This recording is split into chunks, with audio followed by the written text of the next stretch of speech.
Hello, everybody. So I apologize for being late. Um, but if you happen to see my Facebook post, then you will know why. Otherwise, we will be going over that Facebook post real quick. So give me just a second to pull up my Facebook. Um,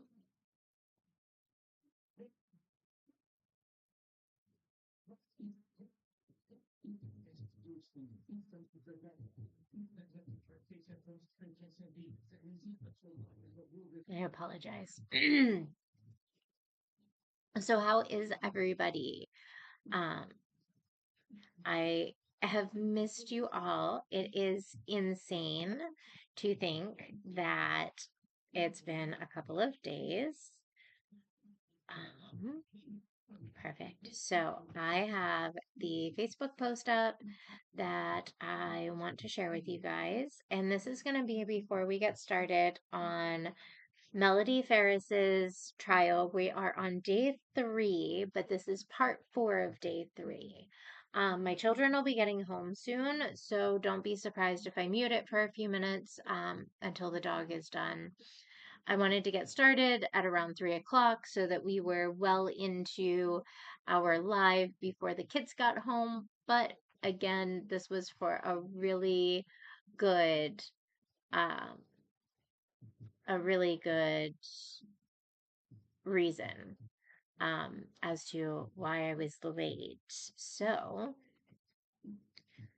I just want to make sure that what I have up works. So give me just a second. All right, perfect. All right, and without further ado, let's get started, everyone. All right, so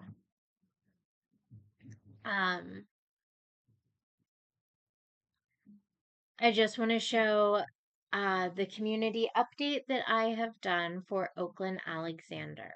Um, in case anybody would like to donate, I do have a close childhood friend that is being Santa Claus for Oakland and her family. But the post just states that it's a community update. Oakland Alexander returns home safely.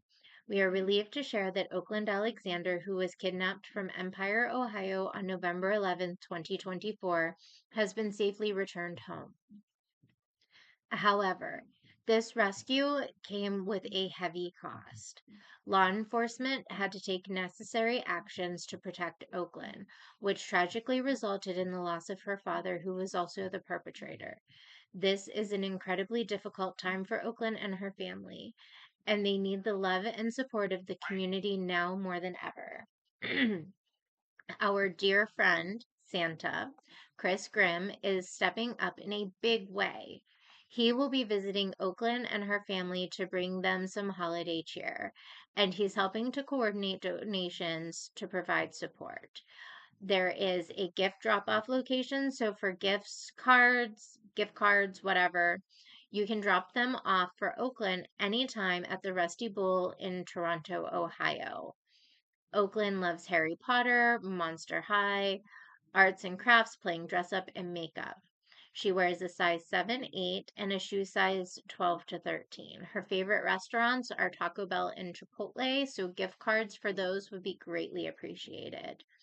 Any monetary donations will go to Santa to be delivered to Oakland and her family. His Cash App is on the screen. And my heart goes out to Oakland and her family. I cannot imagine um, the tragedy that this sweet little girl has gone through. Um, I truly can only imagine, and my heart breaks for her. Um, this tragically happened on Oakland's birthday. Um, there has been a lot of information released since this happened on the 11th. Um, and honestly, the more that gets released, the more that my heart breaks for everybody involved. So please, if you are considering donating, just take a moment and read my post. I will also be posting it to my YouTube community after the live, and I will also be posting it to my Patreon. So make sure that you follow me. I will also be adding my Patreon to my Streambot. I apologize that I haven't done that yet. I really should. I'm slacking. Um, Look, guys, we're just lucky that I have made it through this week alive and I haven't killed anybody. You guys are lucky that you haven't seen me on like some news thing. Um, it's just been an insane week and it's been busy and I'm autistic and overload is not fun.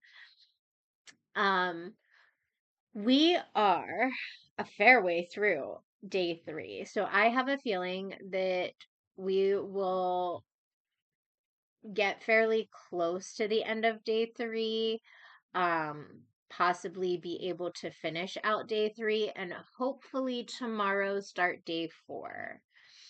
Um, I am also going to be creating a welcome message for anybody who um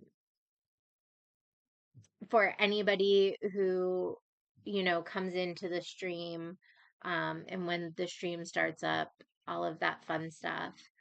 um I want to give a shout out to everybody who has recently subscribed. This is something that I really want to start doing.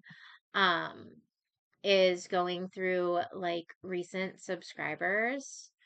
Um, so as of right now, we have Lucas. I apologize, Lucas. I am going to butcher your name. Gower. Um, I also have Lori Edelis. I apologize, Lori, if I pronounced your name wrong. I have Gideon Johnson. I have Ashley Sauvé and Becca Drury um, as the newest people who have subscribed to the channel and started to follow um, on Facebook and YouTube over the last couple of days. So I really appreciate everybody who has liked, has followed. Um, if you are joining me, I hope that so far you are having a fabulous week. Um, ooh, that reminds me, I have to hop on my own stream. I can't believe that I haven't been monitoring my own stream. I usually do monitor my stream. Um, I usually just leave the volume up and kind of go from there. Um, Without further ado, we are going to um, hop right back into day 3 of the Melody Ferris trial for part 4 of our series on this day. I hope everybody enjoys. I will try to commentate as much as possible. I am pretty sure that we are past all of the technical parts of it. Um, and we're really starting to get into Chris's testimony. I don't have a lot to say really through Chris's testimony. Um, Scott's is when I'll have a lot to say. I think Scott and Emily. Now, I didn't get to watch Amanda Ferris's testimony. So I'm sure for that one, I will also probably have a lot to say. I have seen bits and pieces of Amanda's testimony, and it really, I think, kind of hurt Melody Amanda did not present herself in the best of light. And I understand that we only caught a glimpse of everybody. We didn't really get to capture their essence of who they were, um, or anything like that. So it's very hard to determine who they are and what they're really like. But Amanda just came off very unlikable. She came off very um haughty and very above everybody else, and she almost tried to paint herself so saintly that I feel it hurt her credibility in some way, almost like, oh, I am the perfect child and I can't do any wrong, and my mother knows that I couldn't do any wrong, and I don't understand why my father couldn't see that I can't do any wrong. And it just, it didn't come off very well. And Melody apparently used to claim how much alike her and Amanda were, and I feel like to some extent that did not show very well, um, for Melody Ferris in this, because Melody also was seen as, not having a lot of emotion in this, um, being very cold and very self-centered. Um, and I know a lot of people would have liked to have seen more emotion from Melody Ferris. Um, but in the same respect, I kind of understand where Melody's coming from. Um, oh, I'm so sorry. I did not mean to yawn. Um, but I fully understand having such a relationship with somebody that you don't that you're not really affected in the same way if something bad happens to them. Um, like, I'm god awful with when people pass away that are close to me. But if I wasn't that close to you, then,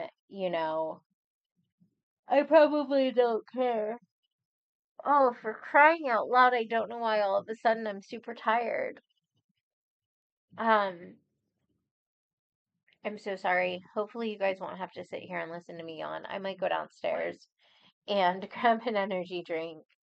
Um, but yeah, like, if one of my ex's friends were to pass away, I probably wouldn't be so, like, upset. Um, I have several exes that, I'm not in contact with anymore. And while, yeah, it would be sad if they passed away, I probably wouldn't cry or anything like that. Um, you know, and I feel like if they were living separate lives for so long and both of them were having affairs, um,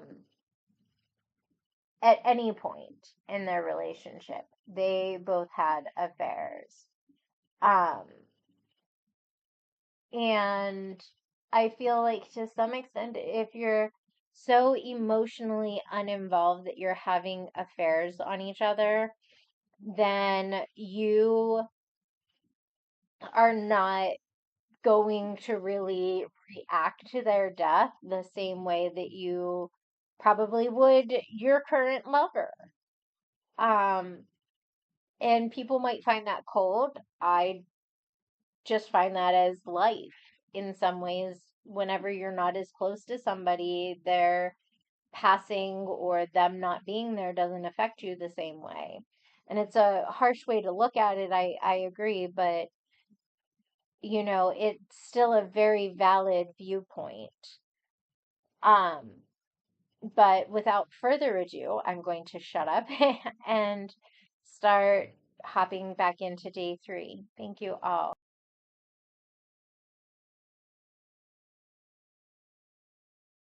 I know I was there, and I think one of my sisters, I think Amanda was there too, but I can't be sure about that. What year was that? Oh, that's a good question. It would have either been Christmas, right before Christmas of 2009. If I had to guess, that would be it. But it's been so long, I don't know the exact year. And what happened after that? Between your father and mother? Well, I know he filed for divorce.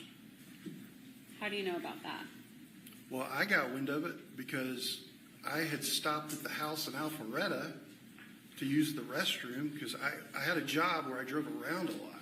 And I would stop in to use the restroom and or say hello. It's my parents' house. And I come to the door, and the door's open, and my sister's black lab is running around in the front yard, and there's a lady at the front trying to, what I come to find out very soon after that is serving her divorce papers. I called my father, and I said, "What's going on?" And he said, "Well, I'm serving your mother with divorce papers." And that's how I found out. And when was that? What year was that? I would say either 2010 or 2011. If I had to say, I would say probably 2010. And where was your mom at the time? She had locked herself in an upstairs bedroom and refused to come out to talk, I guess to avoid getting served.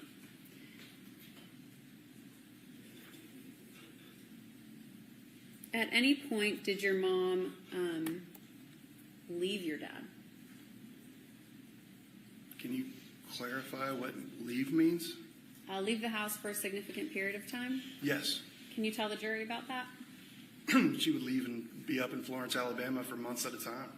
Weeks, sometimes months. How did you know where she was going? My father would tell me. Was that around the same time as the Ted Wiley Yes. affair? Okay. Mm-hmm.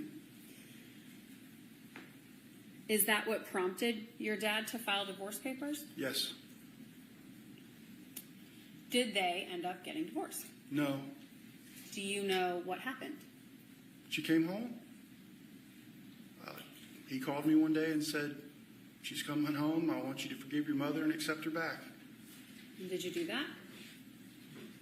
I told him I would. But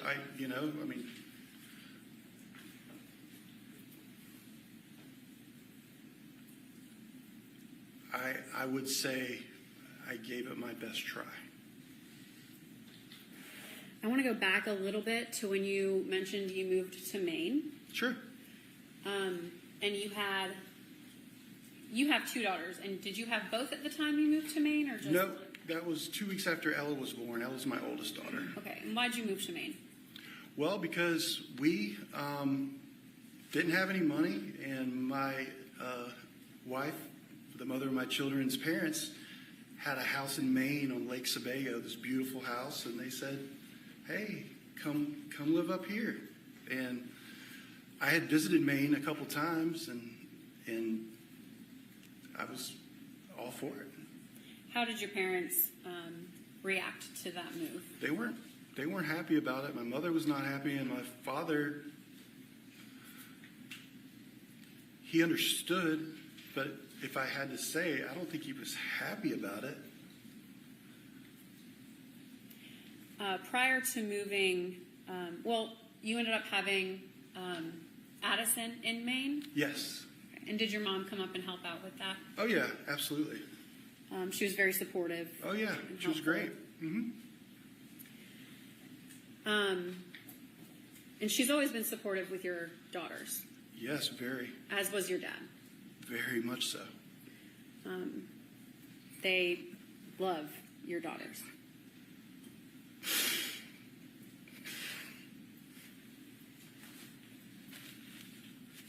Yes.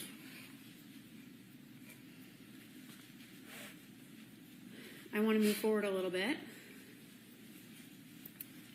You mentioned this line of credit that your mother took without your dad's knowledge. Yeah. Did that change, did that affect their relationship moving forward, to your knowledge?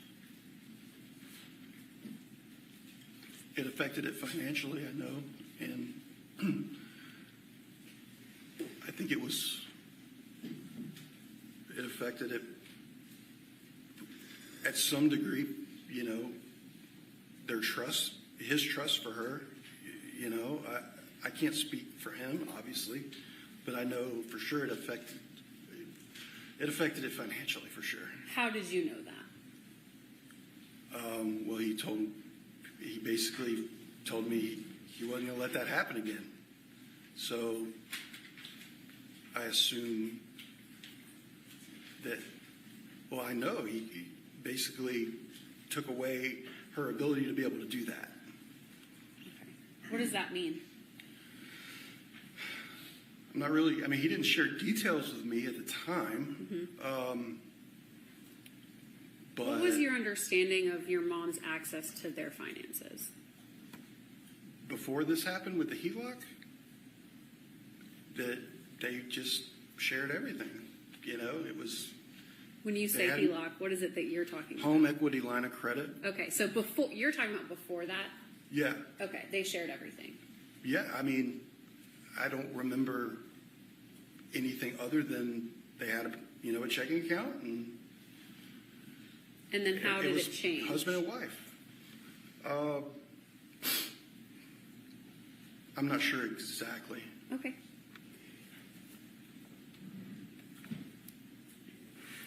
At any point with your conversations with your dad or just over time, things around the house, did you ever learn about who the beneficiary of your dad's investments was? No. Okay. When did you learn all of that information? I learned it about a year after we lost him. Okay. I want to talk about the months leading up to your father's death. Okay. And at any time right before he passed, was he in the hospital? He was. What did you know about that? Can you clarify? What did you know about him being in the hospital? What information did you have about that? I was called by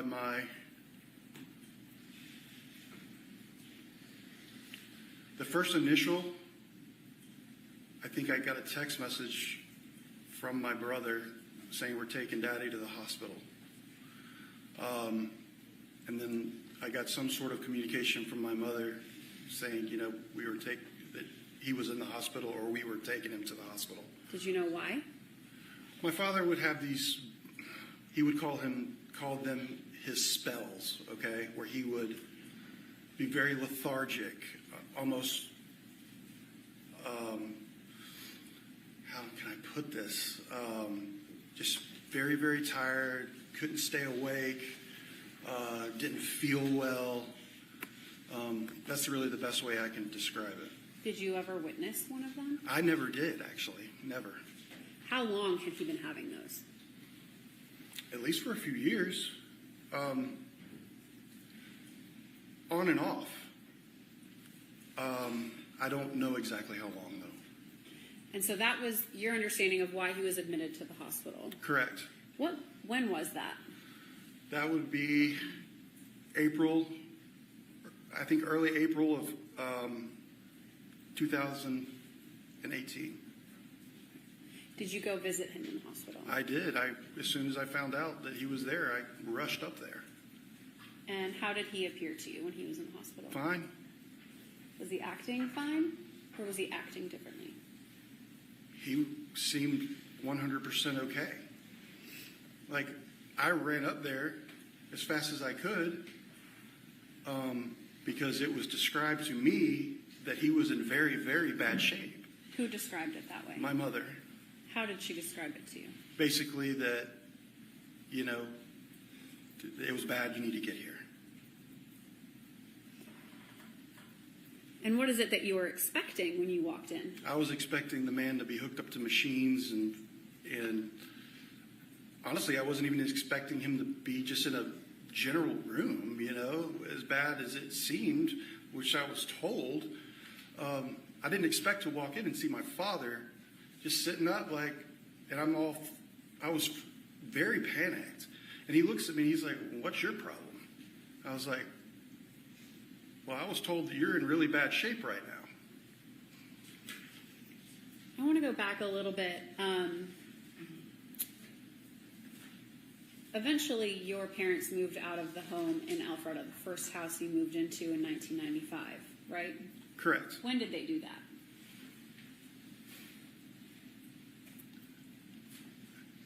I could be, the dates and everything, but 2014 is what I thought it was, because it was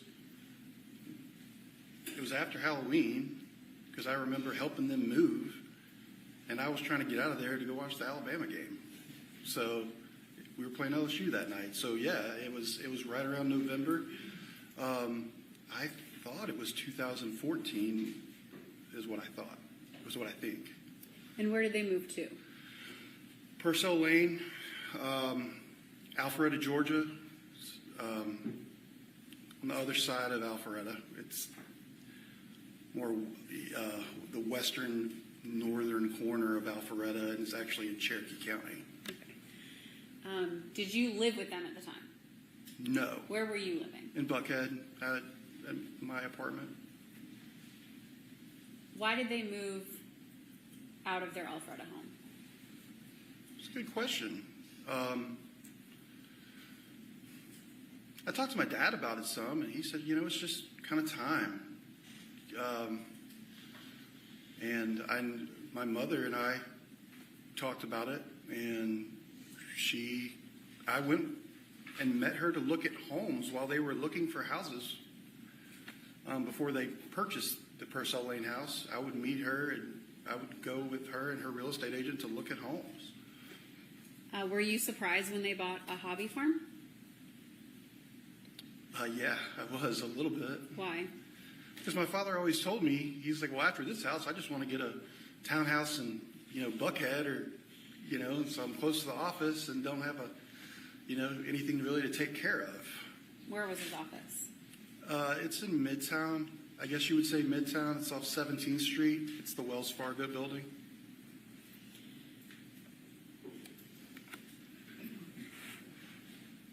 So that was around, do you think, 2014, the fall? When they I moved believe so. into I the mean, I farm? guess it could be 2013, but I think it's 2014.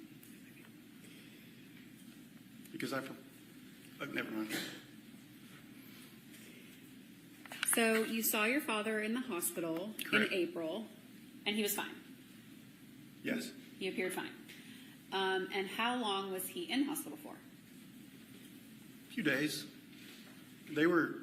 I talked to the doctors, and they were just trying to figure out kind of what was wrong with him to cause him to have the spell that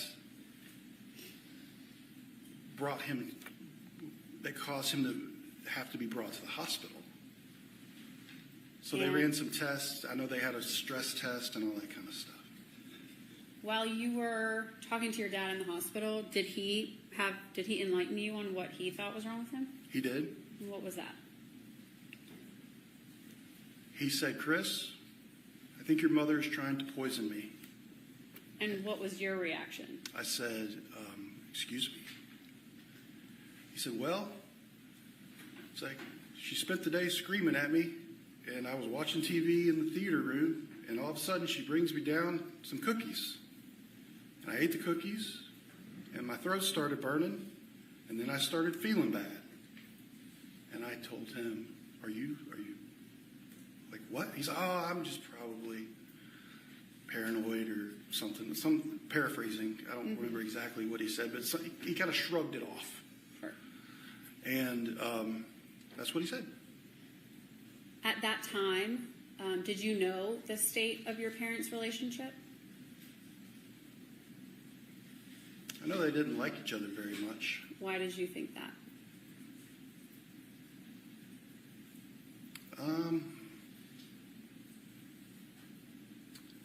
Well, there had been different episodes, with, he had told me about a gentleman named Rusty Barton.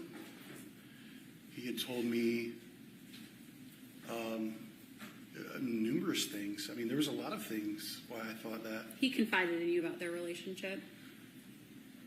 Somewhat, yes. I think he might have confided in some of the other children more than me. Like who? Emily, Scott, maybe Amanda. I don't know about Amanda. Did you know how they lived physically in the home? In the farm? Of course, yes. And how did they live? My father slept downstairs in a bedroom in the basement. My mother slept in the master bedroom. They still shared a bathroom. My father still showered in the master bathroom. He still had his main closet there, but they slept on different floors. Did your dad sleep with a CPAP machine? Oh, yeah. Did he sleep with it every night, to your knowledge? Yes.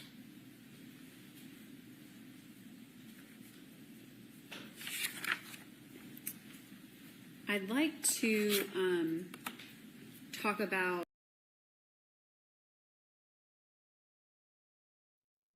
Okay, so, Chris, you're absolutely right. I don't really feel like he's telling everything that he knows. Um, I feel like there's a lot that he's keeping out. Um, but here's also other, like, my other thing with him is I don't understand how a CPAP machine is going to make that big of a difference. Gary wasn't killed in his sleep. So what the hell does the CPAP machine have to do with anything? Gary would have had to have come off of the CPAP machine to go downstairs. He would have needed to come off of the CPAP machine to go out to the burn pile. So what the hell does the CPAP machine have to do with anything? Like, oh, I don't know. I don't know. I don't know why they're acting like this stupid CPAP machine is this key piece of evidence. It's not. Just because he had sleep apnea and needed a CPAP machine doesn't make this not Scott's fault. Like, I'm just gonna say it. I believe that Scott was the main perpetrator of this murder. Um, yes, it's a great reason to sleep in different rooms. CPAP machines are not quiet. My dad has a CPAP machine. They're not quiet. They're not quiet even a little bit. And like, I know I hate sleeping next to my husband sometimes because oh my God, he snores like a grizzly bear hibernating in a cave, like it echoes. I love my husband, but God. And I have sleep apnea, but I don't snore. And I don't need a CPAP machine. I have mild sleep apnea. And so, but oh my God, there are days where my husband's snoring would drive me to sleep in a different room. And again, they're acting like this is a key piece of evidence. Like this CPAP machine just proves that it was Melody who killed Gary, and I don't see it that way. Um, like, I don't understand. And another thing that I really struggle to understand is why all of a sudden are you going to start having intimate conversations with your adult children? Chris admits that Gary didn't talk to him prior to um about anything private until he randomly started talking to the kids about this affair that Melody was having in 2008. Um,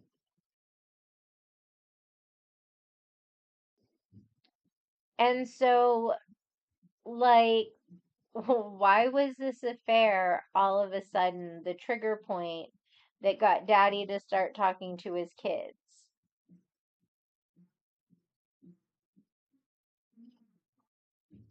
You know what? That is an excellent, excellent point. Um, it really is, Chris. I don't know why I didn't think of that. I probably should have. I feel silly for not thinking of that. But yes, you know, what would have happened if that happened? Um, I feel like and I feel like Chris and Scott probably would have been the ones. Loki.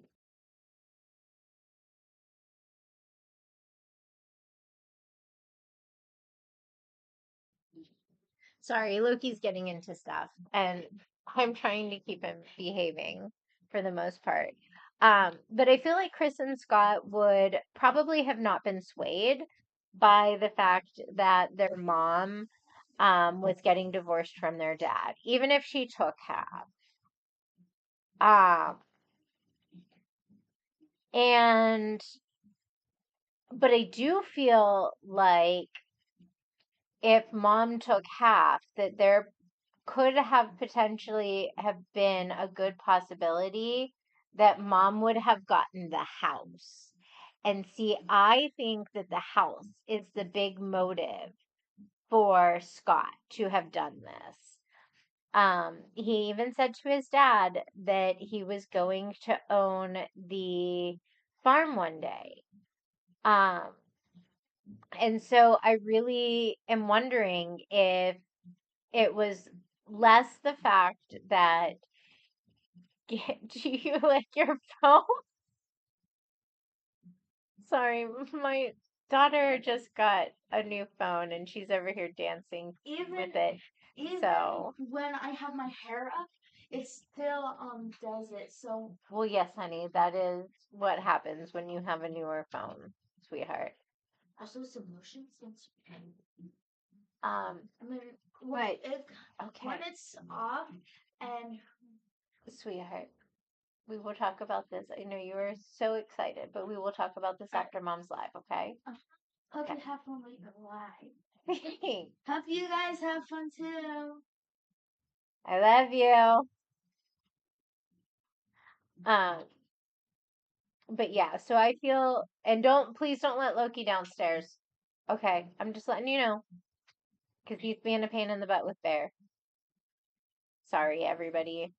Um, but, I feel that this could have been a huge motivation for Scott.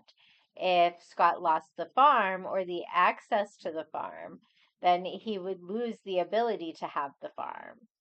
And, I feel like if he didn't know that his father had canceled his life insurance policy the month before, that Scott would sit here and be like, oh, this is the perfect time to do this, because he would assume that he would get a lot of money in the life insurance. It would be easy to frame his mom because they almost always look at the spouse before anybody else. Um, and I feel in Georgia, there is a lot of confirmation bias, especially considering Gary was a prominent lawyer. The law enforcement and the courts had to get this figured out and figured out quickly because the public was not going to be happy with that. Um, the public was not just going to sit back and be like, oh, this prominent lawyer is dead and it's, you know, 18 months down the road and we still don't know who it is. Like, I don't I don't see that going well for anybody. Um, thank you, Chris, for always being on here and always giving me feedback, um, always talking to me. It really does help. Um, and I greatly appreciate it. I appreciate your insight. It's always so good. Um, so thank you. I just wanted to make sure that I gave you a quick little shout out. Um, and we're going to continue with Chris's testimony. I just wanted to stop for a second and just kind of answer Chris's comment personally, even though I did in the little message answer it, but I just wanted to, do that real fast. I don't know why I did that. um, And I also just wanted to come up here and kind of give a little bit of a comment because I feel that Chris is just digging themselves a deeper hole in some way, shape, or form. With his assessment and his contempt for Melody. I mean, he really just does not hide that contempt. And he shows his preference for his dad. And Scott's very much the same way, and so is Emily. And it's really weird that 3 out of the 4 children are so against their mom, while one just almost seems blinded. And it's really weird. It's a weird family dynamic, and I can't really explain it.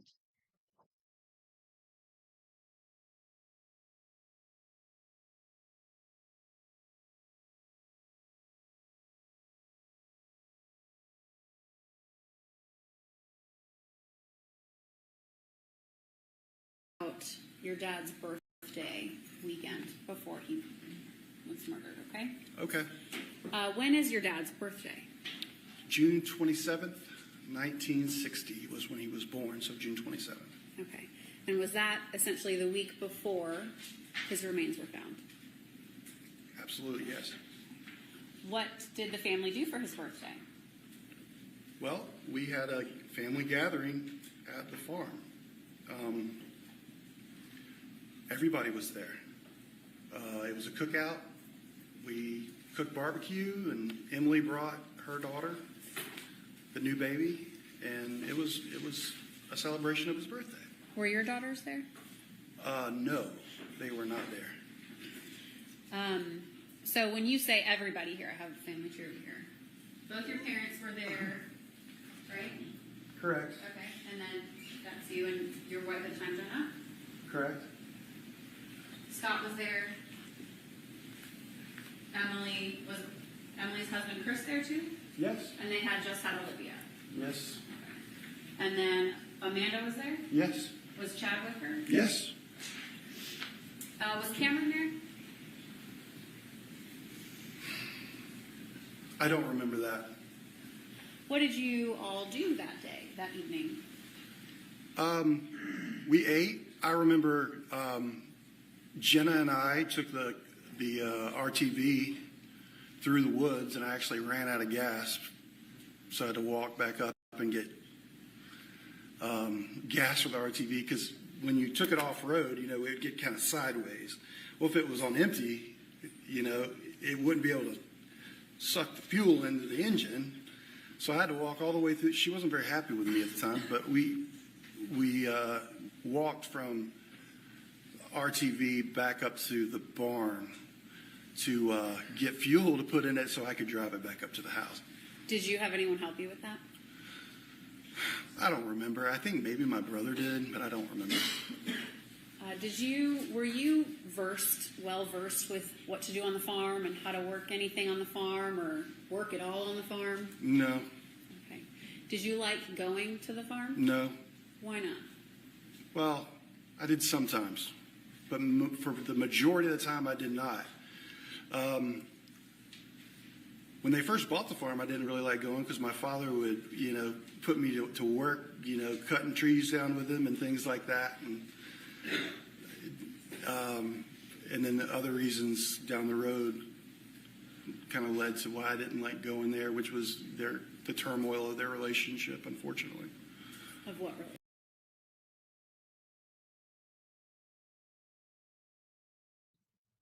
Okay. How childish does he sound? Is it just me? Or does he really sound childish? Like, I didn't like going because daddy put me to work. Daddy made me do chores. I get it. Okay. When your parents buy a farm, the last thing that you expect to do is have to do their work as their farmhand. I get it. But seriously, like, I understand not enjoying the work. I get that. I loved working on the land when it was my mom. And I get not everybody is made for the country, but really, you're going to whine about helping. Like, your parents are older. Just suck it up and do it. I, at one point in my life, while I was pregnant, was mowing my ex's aunt's grass on like half an acre of land, pregnant with a weed eater. Not even an actual lawnmower, but a weed eater. And I was majorly pregnant. This was the summer of 2016, and my baby was due in October. So this was June, July, and August of 2016. You just do the work. Like, my ex's aunts were elderly, and they couldn't do the mowing of the grass themselves. So you just, I mean, I don't know. Maybe I'm old-fashioned in the fact that I feel that, you know, your elders should be taken care of, especially if it's something that the younger generation can do. Um, and it's really weird that he goes into the fact that he didn't like the turmoil in the relationship, so he didn't go there. Excuse me, what? Who are you to judge how your parents' relationship is? Now, do I feel that even adult children should be privy to what's going on in their parents' relationships? Absolutely not. Um, you know, I don't like the idea of pitting your children against your spouse, no matter what age they are. Um, but like, I don't know, my kids don't know every time I'm mad at my husband. Um, and they don't really know of even the big stuff that tends to happen in our relationship. Um, the kids just usually know that sometimes we bicker. Um, and that's it. Like, they know that we usually find some sort of a compromise and move on. And when I say we bicker, I mean we literally, if you picture an 80-year-old couple who have been married for 50 years, where they're just bitching and complaining to bitch and complain because they have nothing else to keep their relationship exciting anymore. That's my husband and I. And it's just mostly because neither one of us really like to argue. Um, and so I find it weird. Like, every relationship has some turmoil. Every relationship has some ups and downs.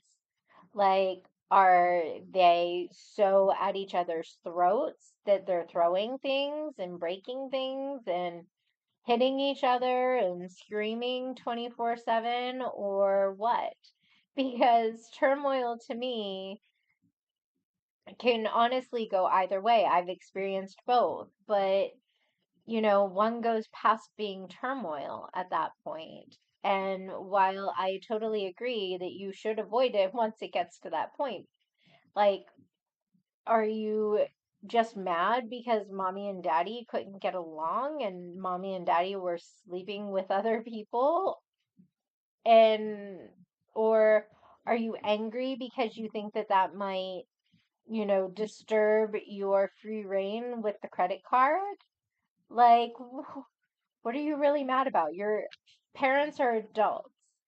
If they're cheating on each other or living separate lives or however they were doing it, isn't it their choice, not yours? But let's continue with the self centered children of the Ferrises.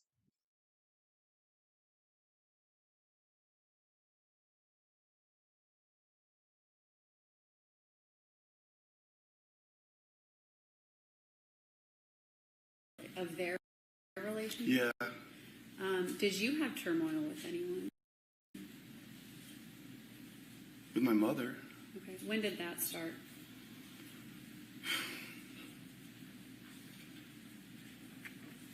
I don't know. I mean, it's a mother-son relationship. I mean, we, had issues from time to time.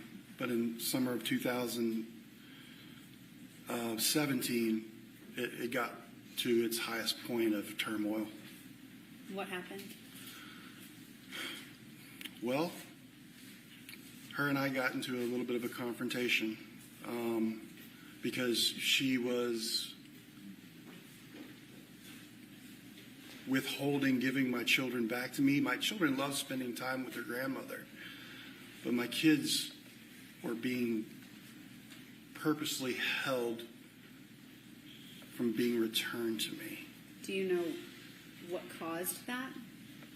Well, she said it was because of my drinking. So I don't really know why, but I know what she said. Okay.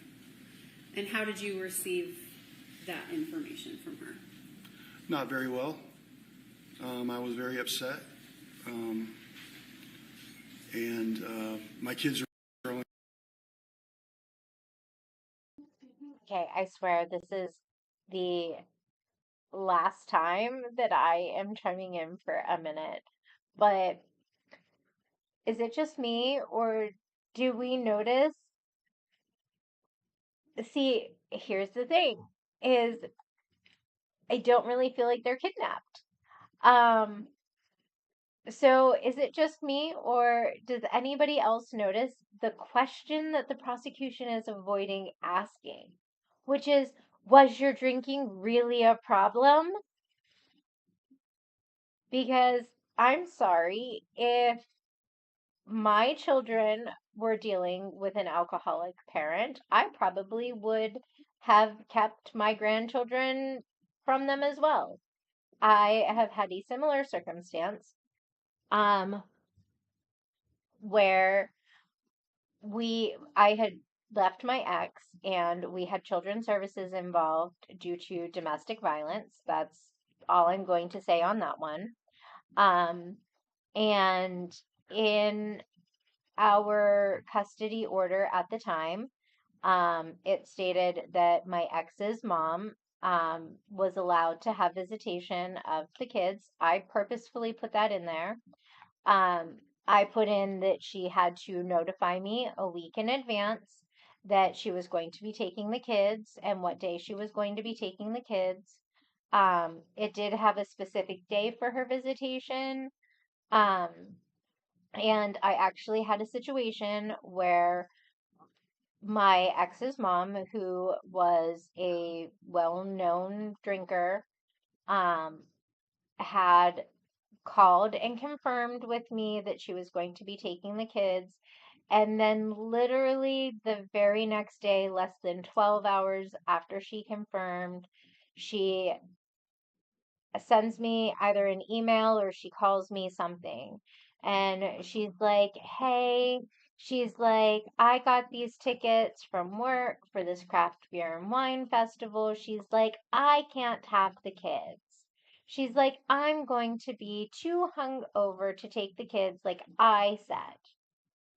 And I specifically went to our caseworker with Children's Services and I was like, do we really want to allow this woman to continue to have visitation when she's confirmed, but decided still after that that she was going to get tickets for a craft beer and wine festival? Um, and like, why? Why are we doing this? And so I had Children's Services call and tell her that, like, look, you need to think about your grandkids, and you already confirmed this date with the mom per the court order. Like, you need to be held to this. And, she then calls me back and she's like, oh, well, I don't have to abide by the court order. She's like, I'm not privy to it. And it's like, come on, you can't have this play one way or the other. Like, if you weren't going to take your kids, you shouldn't have confirmed with me. Like, I'm holding you to your confirmation because I already told your grandkids that you would be taking them. Like, and now what do I tell them? Oh, grandma can't because grandma's too busy getting drunk? Like, no, no. I'm not going to break their heart like that, especially considering they get promised a lot of things and then they never get followed through on. And so the prosecution is avoiding asking, was your drinking really a problem? They're asking how he felt because of certain things, but they're not asking if his drinking was actually a problem. And I think that that's a problem. I feel like they are skirting around the fact that, according to witnesses, it was fairly well known that Chris did have an issue with his drinking at the time. What do you guys think? Do you guys think that, you know, his mom kidnapped these kids? Do you think that she was trying to make sure that Chris was sober when he was trying to take these kids? Do you think that this was a control tactic or a manipulation tactic? Like, how do you see this? I feel that this was probably something that is one of those things where the prosecution is skirting around it because it doesn't look good. It doesn't look good for their case. It doesn't look good for any of their witnesses. It just doesn't look good.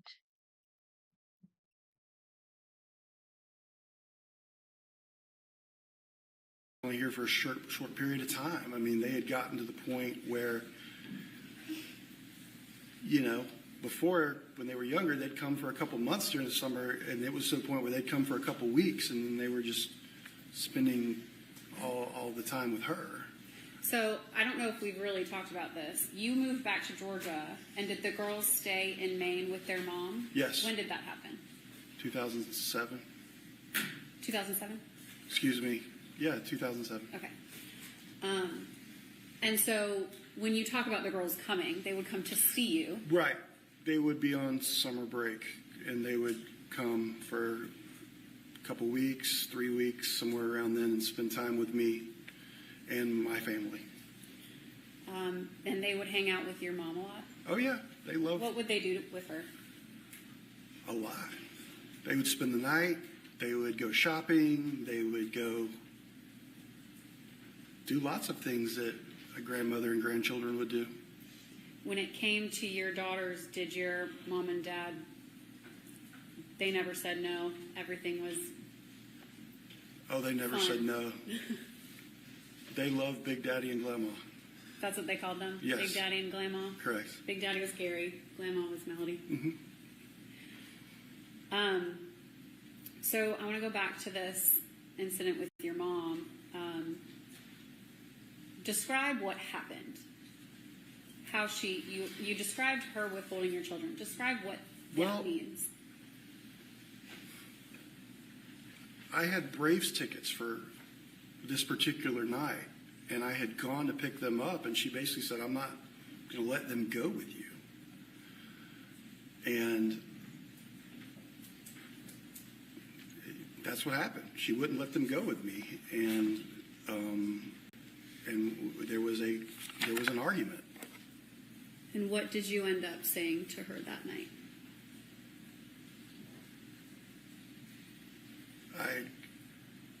I ended up saying basically, we got into an argument, and then I actually left because I was trying to call my father. He was either at the farm or there. I was trying to get him to come up there to help with this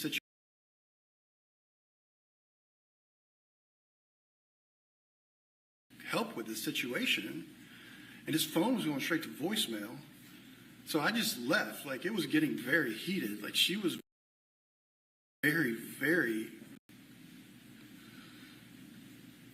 what's the word? Very angry and just screaming at me. And I was screaming, and I was yelling back. And I just got out of there because I didn't want any part of it. And on the way back to Buckhead, my father called me, and he's like, come on back. And then I went back and I got my kids. And what sort of words were exchanged when you were there between you and your mom? I don't remember what kind of words. I mean, I know that I said to her the next time, I was very angry, and I said, the next time I see you, you will be in a pine box, by saying, I'm not going to talk to you ever again while you're alive, okay? Basically saying, I'll come to your funeral, but that's it, we're done. And so that was pretty harsh of me to say. And you were reacting? Well, she tried to attack me. She tried to hit me. And she didn't hit me, but she went like that to hit me. And I, 37 years old at the time. I was caught off guard by that. And I told her, I was like, if you hit me, I will defend myself. And we just were going back and forth. And I ended up taking out my camera and recording this exchange. Later on, deleting that recording. But it was.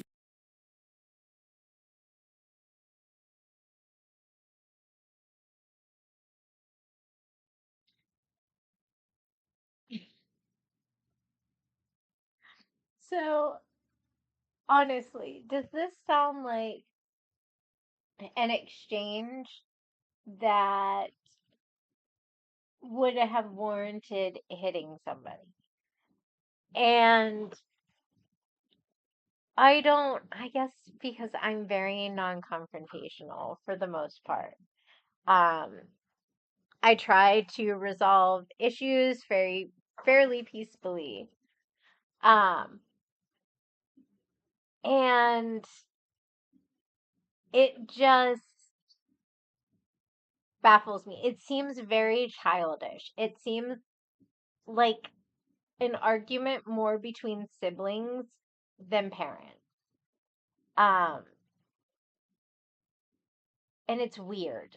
The exchange, the entire exchange is just weird. Have you ever seen a family dynamic like this between a parent and a child?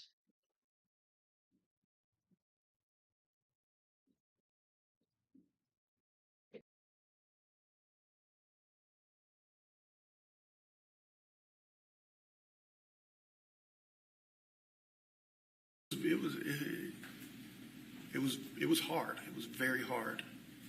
What ended up happening when you went back, when your dad told you to come back? What ended up happening?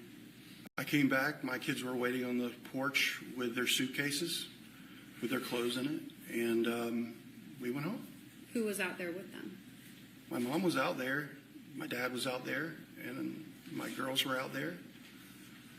And I was out there. And so then the girls left with you? Yep, they got in the back of the truck, in the back seat of the truck, and we went home.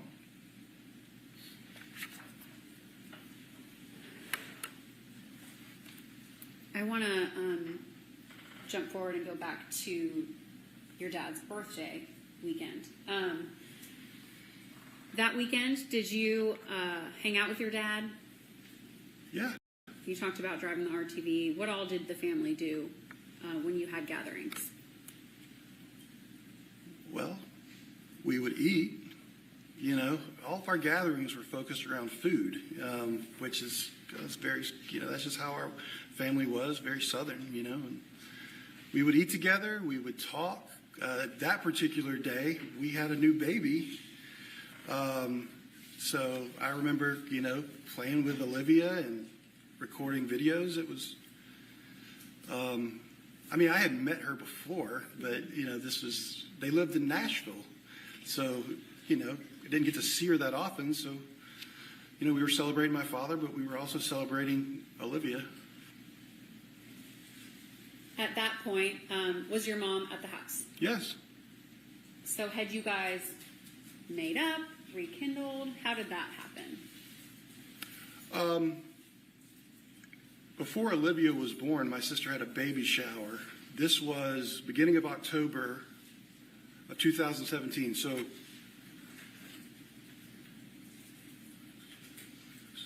about 3 months after my last interaction with my mother. I did not speak with her for 3 months. I was out.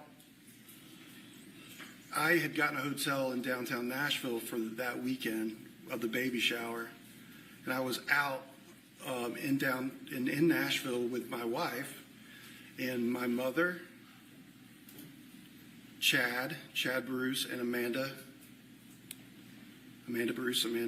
Farris. Came walking into Legends, which is a bar on Broadway in Nashville. So I went up to them and greeted them, and I actually hugged my mother. And was there ever a discussion about what happened between the two of you? No. So after that, it was kind of brushed under the rug and you moved forward. Yes. Is that fair to say? At your dad's birthday celebration, did you and your dad plan any trips or talk about taking any vacations? Tell the jury about that.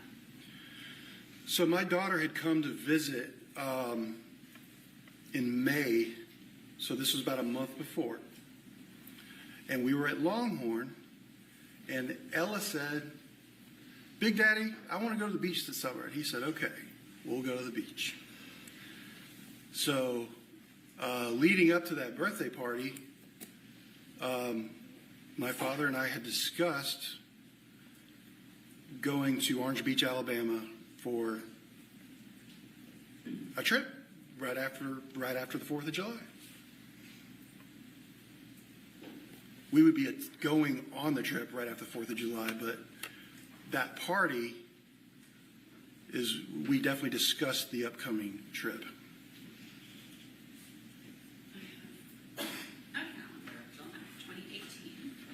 So when you say the weekend after the 4th of July, so the Friday, Saturday, the 6th and the 7th? Yeah, I think we were supposed to leave for Orange Beach on, I think it was Friday. We were supposed to leave to go there. Okay. So after Ella had expressed this to your dad, were there further conversations between you and your dad about the beach? Yeah, he told me to pick out a couple places where I thought we could go. He had given some recommendations. I had been to Orange Beach before, but I wasn't that familiar with it. I usually went to Destin. But I ended up picking a couple places, and he said, "Oh, yeah, that place is good," and he booked it and paid for it. I would like to talk about, you mentioned your dad booked for it and paid for it. Did Yes. your dad pay for a lot of things? Yes. And did he pay for a lot of things for you? Yes.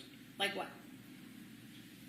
He would always pay for my children to fly down. He would pay for Ella's horseback riding lessons. He would pay for the girls' dance. dance lessons, recitals, costumes. He would help me out with bills. My dad paid, my dad helped me and paid.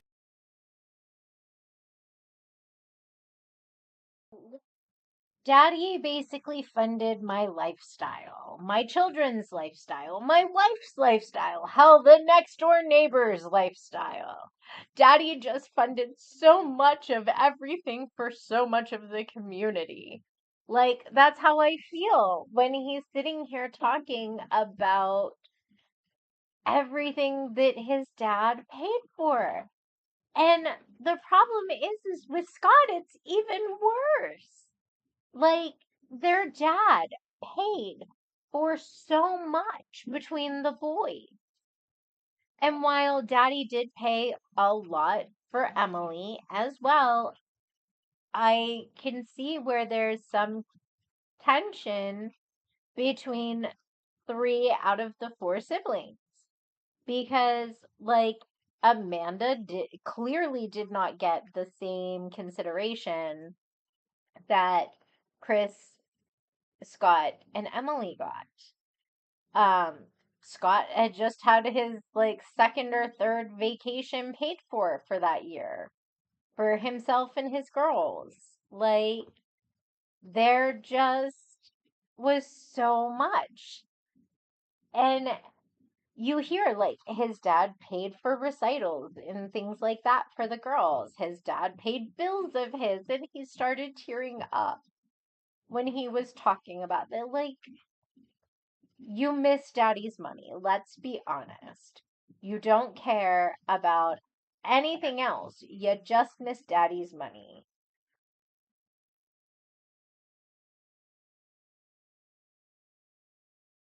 Paid for a lot. Did you have a job at this time? Yes. What was your job?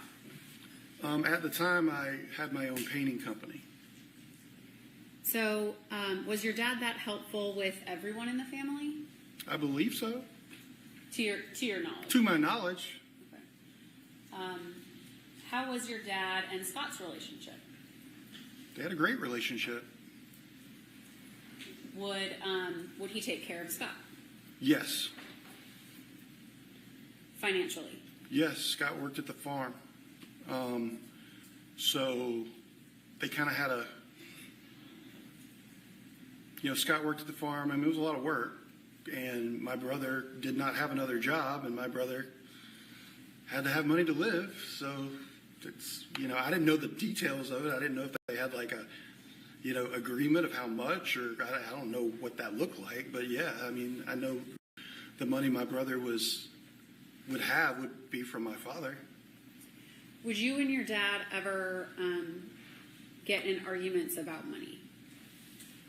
I wouldn't really consider it an argument. I mean, he'd get mad at me for spending money or asking him for money, or there were even times, I mean, when I had his credit card number, I mean, then I would use it without his permission, without asking it first. And he'd get upset with me, but it wasn't an argument. It was more, he was just upset with me.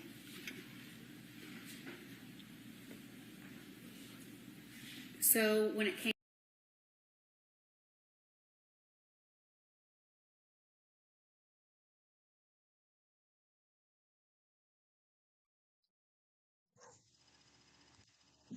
One minute.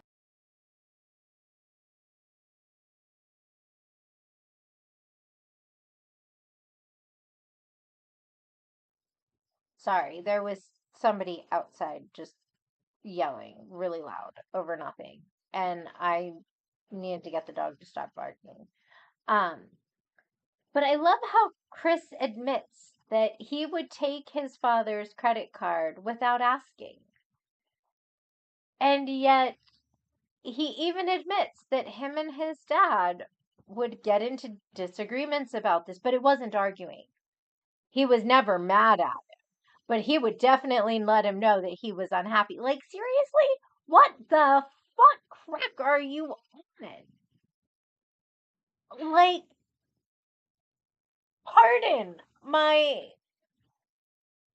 WTF moment, but really, Like, you mean to tell us that Daddy wasn't okay with you taking the card, but he wasn't ever actually angry at you. He would just let you know that he wasn't happy about it. I think that it was definitely more than just a, oh, well, you should be asking before you take my money. Like, seriously. And I have a feeling that the same thing went for Scott. I have a feeling that Gary did not come into this agreement about the farm. And I feel that Scott probably had limits imposed, and Chris and Scott did not enjoy those limits that were being imposed. Um, but I mean, I could be wrong. I wasn't there. I'm just a fly on the wall in the aftermath of it all.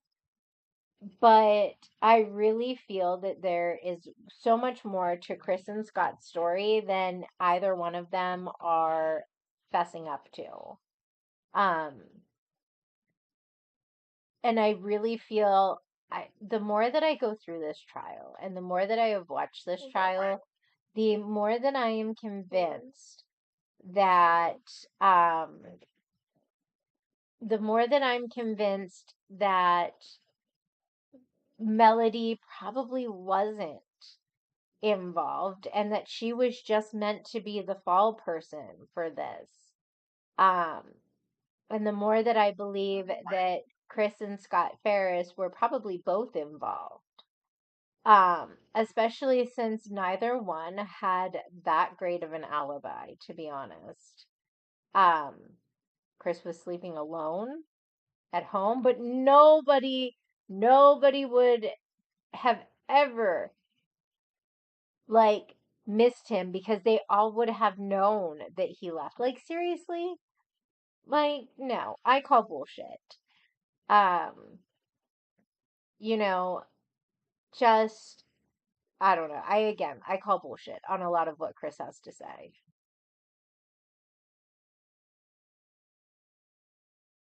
Came to the beach. Uh-huh. He was okay paying for that. Yeah, he was going with us. And was there an agreement between the two of you with what that would look like? I was going to pay for everything there. The dinners, whatever, things you pay for at the beach. And he was going to pay for the condo. Did you eventually pick out a condo? We did. And who booked that condo? My father. Did he tell you when he booked it? Yes. Do you remember when he booked it? I don't remember, but I remember he texted me. He said it's booked. Was it prior to, well, it's obviously prior to the vacation itself. Was it prior to July, let's say, 1st? Yes. So it was the end of June. Yeah. Did you discuss it at his birthday? He told me I had stopped and bought a raft to take to the beach because I was actually buying his birthday gift at Academy. And I called him, I said, hey, I got a raft to take to the beach. And he's like, yeah. He's like, don't talk about that while you're here. Okay. While you're where? At the house. Okay. Was your mom going to the beach? No. How do you know that? Because my father told me he was trying to get her to go to the beach and she refused. Okay. Did you talk to her about the beach? I did. And what was her reaction to you? She told me she had too much going on and she couldn't go. Okay. So who would have, if the trip came up, who would have gone? It would have been me, my wife Jenna, both of my daughters, Ellen, Addie, and my father. Let's talk about Jenna for a second. When did you and Jenna get married? July of 2015. And did your dad help you out with your engagement or wedding to Jenna? Financially? Yes. How so? He helped me with the engagement ring, and he also paid for the rehearsal dinner at our wedding. Okay. And you said it was in 2015? The wedding. The wedding was in 2015? Okay. So you had been married to Jenna for 3 years Yes. at this point. And when the girls came to visit you, would they stay with you and Jenna? They would stay with me and Jenna, and then they would stay at the farm a lot.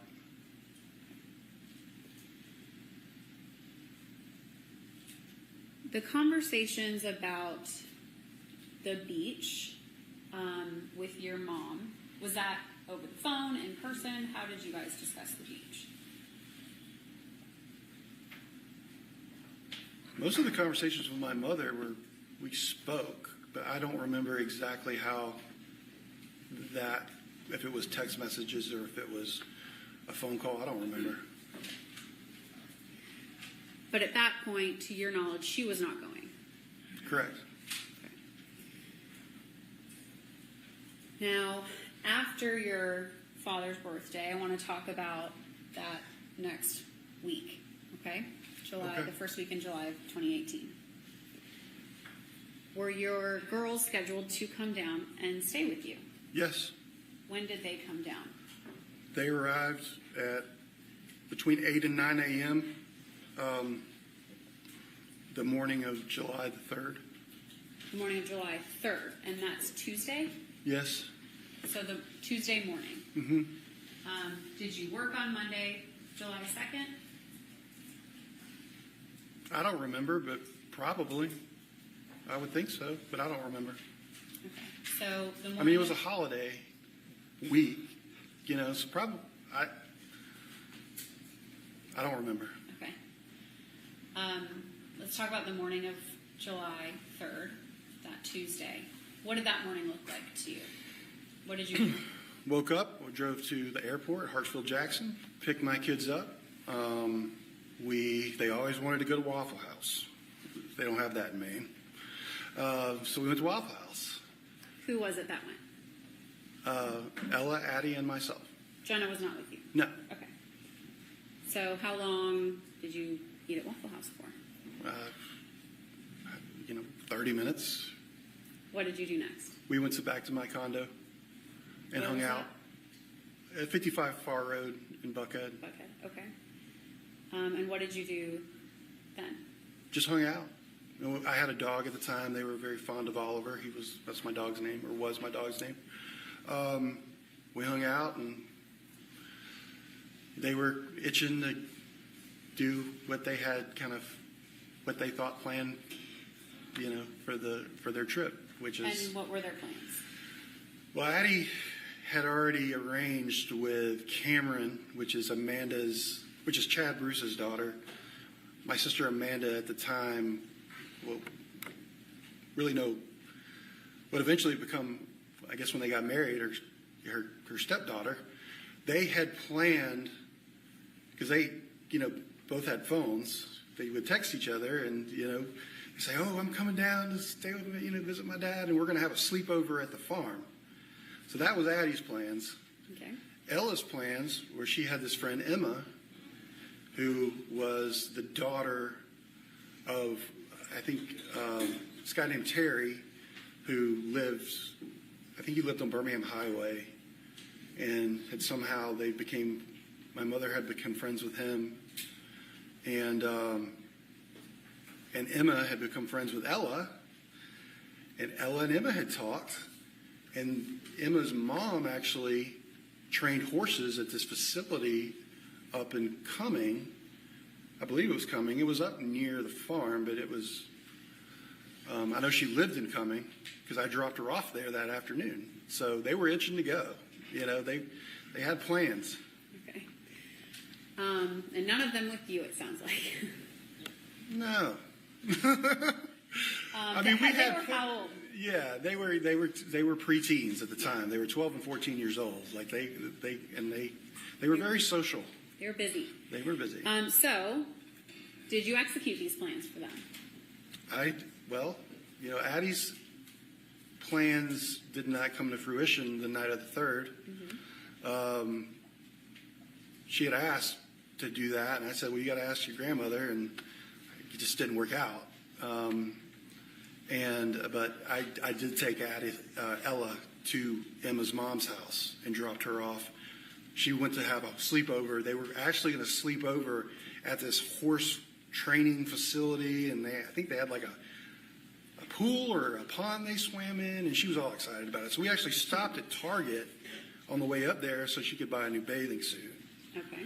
And I dropped her off at Emma's mom's house. I think her name was Beth, maybe? Maybe. But yeah, I dropped her off there.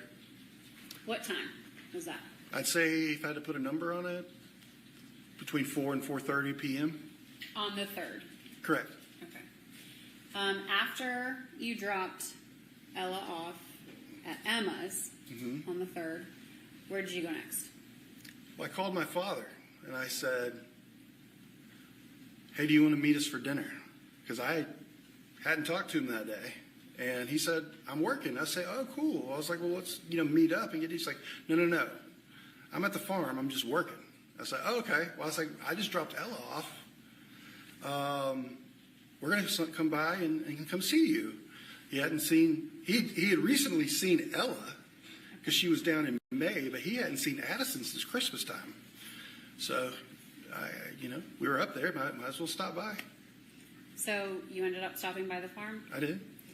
And about what time did you get there? About 5 o'clock. How long did you stay? Between 20 to 30 minutes. What did you do when you were there? We pulled in. My father was in the driveway, sitting on the RTV. I parked my truck, went up to him, and Addie went to get, I just never forget it. This is the last time I saw my father. He said, oh, just let me give you a kiss because I'm too sweaty right now for you to hug me. And then at some point my mother walked out and we went up to the barn because I think they had some baby ducks that had been born recently or something like that. And maybe a baby goat. I think there might have been a baby goat. I just remember the baby ducks as being the draw that day. But I think there was a baby goat too, maybe. Okay. There's always babies of some sort. There were a lot of animals. Baby animals. So you and Addie walked the property, went to the barn. Who was with you? Was your dad and mom with you? Yes. We actually went from the main house up to the barn, and then we walked down to the pond to see the baby ducks, and my mother walked down there with us.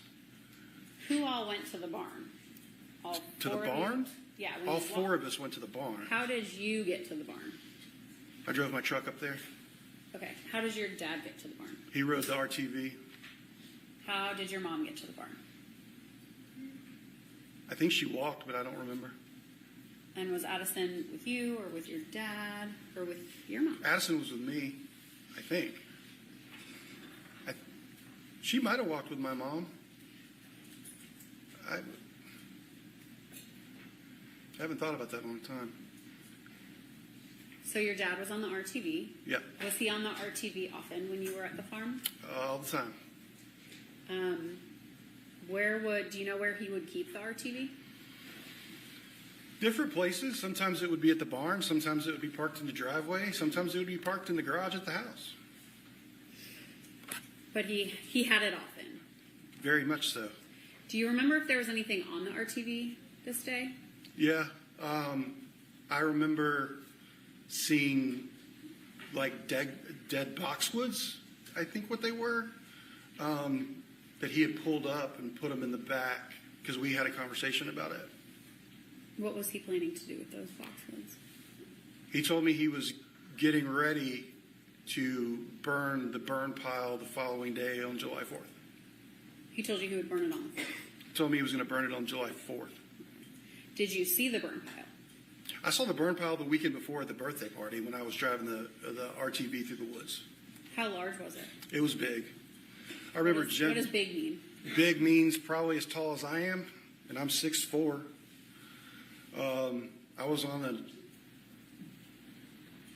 I remember Jenna saying, like, wow, like, this thing is huge. And that's what I remember. Did your dad burn often? Do you know? I don't know how often. I mean, I didn't spend a lot of time out there. The only time I saw him burn anything was after it was like a Christmas Eve, and we had the family there, and he had taken a bunch of pallets and some wood and things, and we actually had like a bonfire like on Christmas Eve. It was actually a very, very nice evening. But that's all I know he would burn things, but as far as me knowing or seeing him do it, that was the only time. Would he burn at your old house in Alpharetta? Did you have the property? And... Yeah, he would. You laughed a little bit there, so is there... Well, so I laugh because my grandfather, my father's dad, every year on Christmas, there'd be all this wrapping paper, okay? And every year, my grandfather would take all that wrapping paper out there and burn it in his little leaf burning pile. And I always thought it was funny. And so I don't know. I always think about that. And like my father almost would talk about, oh yeah, I'm going to burn this burn pile. And he was actually, I think, burning leaves at that house behind the fence. And so you're talking about a suburb house. I mean, this is like living in a neighborhood, not a farm. And he had actually started burning some leaves back behind the fence. And I guess didn't put it out all the way. And I woke up, I was staying with him that night. I might have been living there at the time. I don't really remember. And I wake up and there's the back of the woods is on fire behind their house. And what happened? The fire department came. And the fire department came. What were your parents' reaction to that? Oh, I don't remember.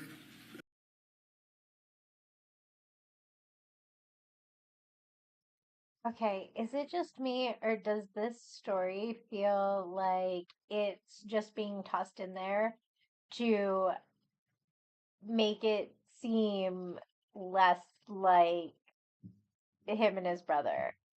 Like, I don't know. I understand that, some people are not always very cautious about the way that they do burn piles and things like that. But what do you find funny about that? Like, what do you find funny about catching the woods to your house on fire? I know, I do not recall my mom catching our roof on fire as a funny event. Um, Even though the circumstances for it were a bit on the comical side. Like, I don't understand anybody who can look back on something like that and laugh and be like, oh, that was just my dad, he totally forgot to, like, not kill everybody. Like, and it just goes to show that Gary was extremely reckless, and that it almost makes me feel like they were initially trying to set this up as if it was just another one of those reckless moments for Gary. Um, and when that backfired, then it was like, oh, let's see how we can pin this on our mom. Let's see what we can do to, alleviate the suspicion from me and Scott, or me and Chris, however it went. Um, I feel like, you know, Scott used this to his advantage. I feel like Scott used the recklessness to hide the fact that it was not his mother who committed this murder. Um, I feel like the fact that it was initially thought of as being a potential medical incident gone wrong, um, also goes to show the quick thinking aspect of this crime because nobody really knows when Gary Ferris died. They're just estimating based on, the fact that the burn pile was still warm, and the temperatures that the fire had to get to, um, in order to cause cremation, and how long the fire had to have been going to cause that kind of cremation. And again, I really just feel like this was one of those things where, you know, Chris and possibly Scott, or at least Scott, because I don't care how you put it, I can't remove Scott from the scene because I really feel like Scott was there. I don't feel like Scott did this alone either. I feel like there were other people involved. Am I for sure on that? Absolutely not. But, Chris's story just makes it seem all that much more suspicious. Um, and really keeps me leaning towards the fact that this was not a solo operation.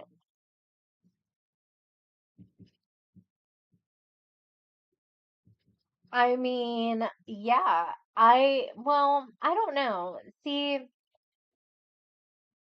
like, when I did own a gun and I did go shooting fairly often, I was taught to shoot by a Marine. Um, and honestly, I'm very grateful for him teaching me to shoot because I was probably a much better shot, um, than I would have been without his help. But I still had to practice a decent amount to get as good as I was. So, how often was Melody practicing is kind of my thinking. I don't really see anything that mentions that Melody did a lot of practicing. I honestly don't really remember much of anything, um, to where any of the kids really mentioned Melody going shooting. And maybe it's just me. Maybe you can be a naturally good shot, but I had to practice. So I find it hard to believe that Melody was a good shot. Um, because I feel like if it was a warning shot, then she wouldn't have shot her husband. But maybe I'm wrong. Maybe she wasn't as good of a shot as she said she was, and maybe it was meant to be a warning shot and she accidentally shot him. I have no idea, to be honest. Um, I feel like Scott was there. Yes, there you go. That would be a good one. I know that Scott also did a lot of practice shooting. He even stated that he did a fair amount of practice shooting. And see, I just can't get past the fact that, their ballistics expert later on in the trial specifically states that you can use a 38 special ammo in a 357 Magnum. And that is exactly what Scott admits to having at the time. Now, I do know when they were going over the ballistics expert, that was doing like the sound testing and everything earlier in day 3. So if you missed that part, I would listen to day 2 and day 3, um, for the rest of for that particular testimony. I apologize, it is very boring testimony because they're mostly doing sound tests. But even that officer stated that while they were doing the sound test, they did not test a 357 Magnum. They only tested a gun that they felt would be similar to the one that had killed Gary Ferris. And so therefore they tested a 38 special with 38 ammo, um, because that was the casing that they had found. Um, and that was the bullet that they had recovered. So it makes me wonder how accurate their sound testing and everything was, based on that. Would the test still come out the same based on that information? I don't know how they would differ. I'm not a ballistics expert. I don't know if any of the striations would have matched up to the 357 had they shot it from that. I don't know if the sound would have changed at all, um, or anything like that. So I am very limited on how much additional information, but I still find it weird and can't get past the fact that 38 ammo can also work in a 357 Magnum, and Scott had tons and tons of 38 ammo, and he had a 357 that he admitted to having. And I don't really feel that Melody would have known enough about guns to know that a 38 could be used in a 357. I love guns, and I still didn't know that. What are your viewpoints on that? Is that test? How do you guys talk away that testimony? I know we haven't quite gotten to it yet. Um, Honestly, the ballistics was, I'd have to say, part of my favorite part of the trial. That and the grid. And I feel so silly going back and commenting on the grid, but when you guys physically see this grid, it is honestly just a work of beauty for somebody who enjoys their data to be organized and statistically accurate. And yeah, oh, I'm such a nerd. Um, I am going to take my autistic little butt back to my corner, and I'm going to continue with Chris's testimony in day 3.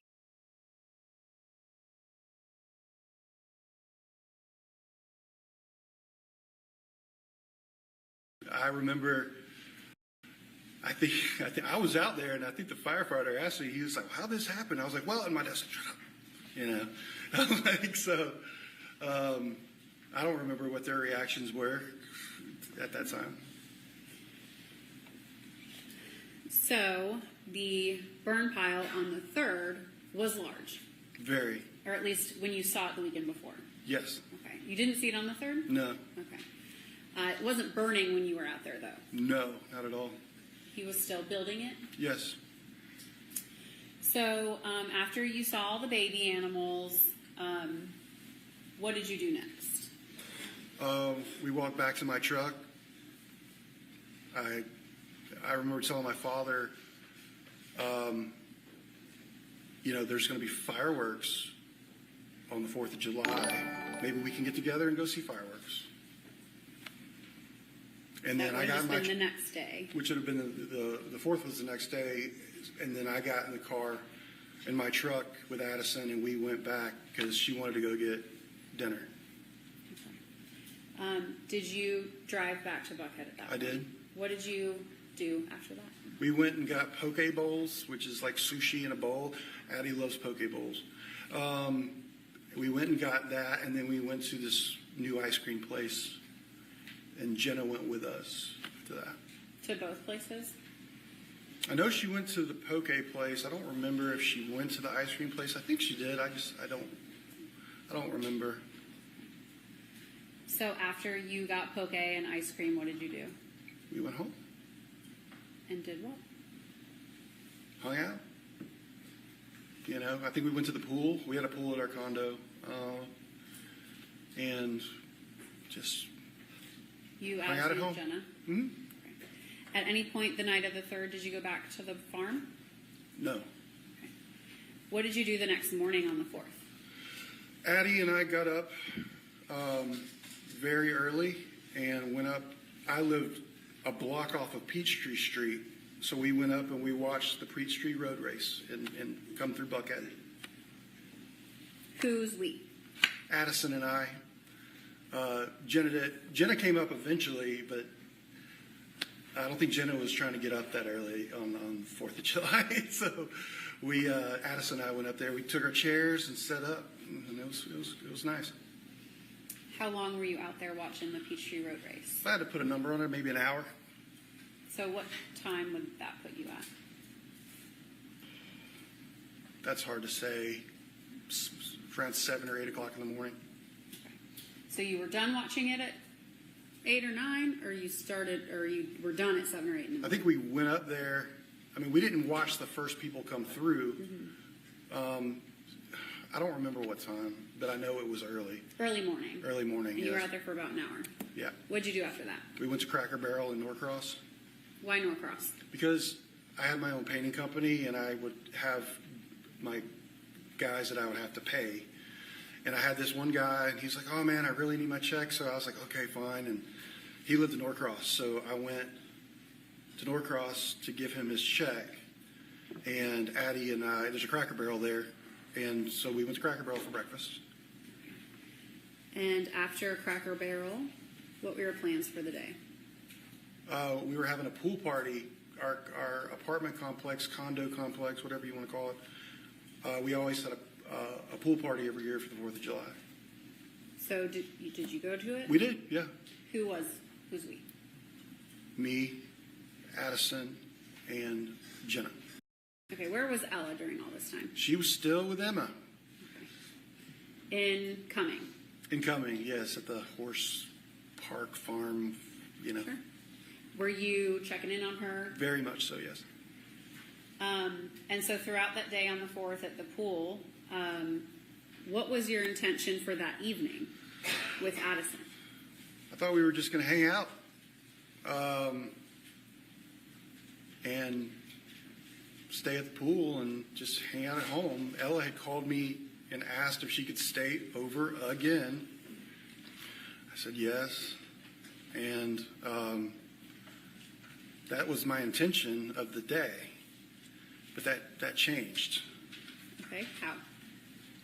My mother called me and said, hey, I'm on my way back from Lake Lanier Islands with Cameron, and does Addie want to come spend the night? So I walked over to Addie was swimming in the pool. I said,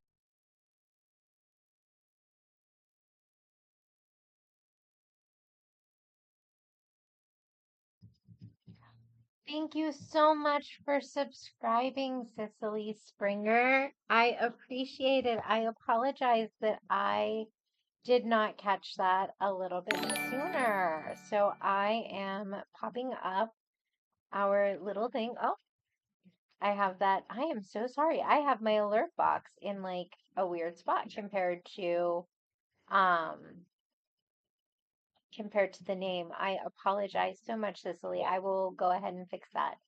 And then I will make sure that I alert to the subscriber uh, on the next live. Thank you so much. I hope that you are enjoying the content. Everybody, don't forget to like and subscribe if you are enjoying the content.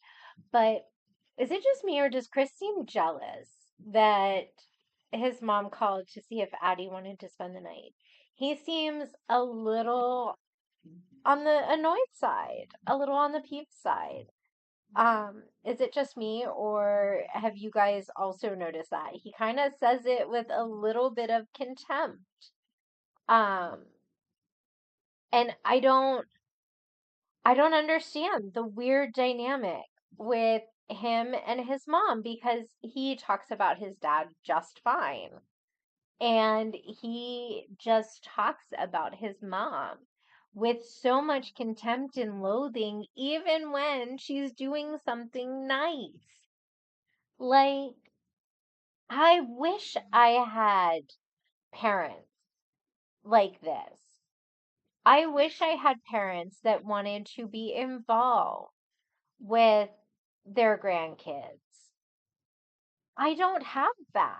Like, I would love for my mom to have been the type of person to sit here and be like, hey, let me take my granddaughter for the day. Like, what? No.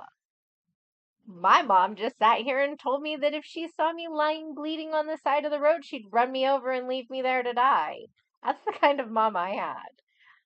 And it's sad to see the contempt.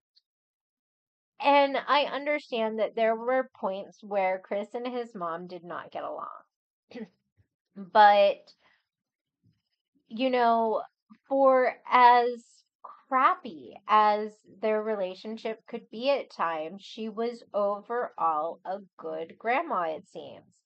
And it seems like her kids are very reluctant to give her any of the credit that she should be due, even for just being a good grandparent, even if she was a crap parent. Like, even if she was a crap wife, like, she at least deserved the recognition as being a good grandparent. Um, I am going to stay live for just a little bit longer. I am going to admit now that I am looking forward to the Jake Paul and Mike Tyson fight. A lot of you probably would not have expected that I would be into um heavyweight fighting. Um, I remember watching the Mike Tyson fight where he bit the ear off the guy. I don't even remember who the hell he was fighting against at that time. I was fairly young. Um, and I remember that fight. And then I was a huge Kelly the Ghost Pavlik fan, um, as well. Um, and it's been a while since I have seen a good fight that has really enticed me, and I'm kind of more curious as to uh how bad Mike Tyson's gonna get his ass whooped on this one, if he's gonna get his ass whooped on this one. Um, so I do love the fact that, and I know this is so totally off topic, but I do love the fact that for both fighters' benefits, they have introduced a mandatory suspension for them. I absolutely love it. I feel it is a great way to honor your athletes, um, show that their health and safety really matters and not just the entertainment that they bring. So I really give everybody who came up with that idea and decided to implement that idea tons of credit. Um, all right, back to the topic at hand for Melody Ferris. Um, let me see here. Let's see if we can make it to the new break or to the next break before 6:30. I'm still going to commentate just like I normally would. If it goes over 6:30, then tough. Um, I'm not really looking forward to the fights until the like 7 o'clock fight. And then the four main headliners on the 8 o'clock primetime fight. So yes. You guys have me for a little bit longer, at least until however long it takes us to get to that next break. But that's at least where I'm trying to aim for is that next break.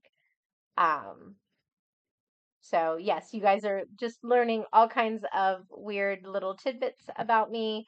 Also, I do have an update on the Oakland Alexander um, donations. So I will just read this straight from my friend Chris.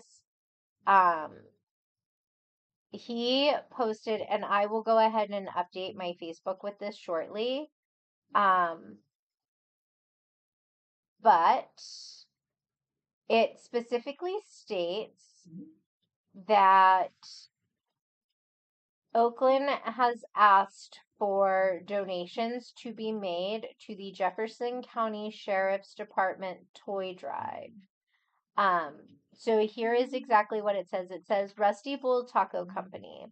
Let me introduce you to our friend Chris, aka Santa, 1 month out of the year. Chris has one compassion, putting a smile on others' faces, and truly he does. Um, he has been a longtime friend of mine.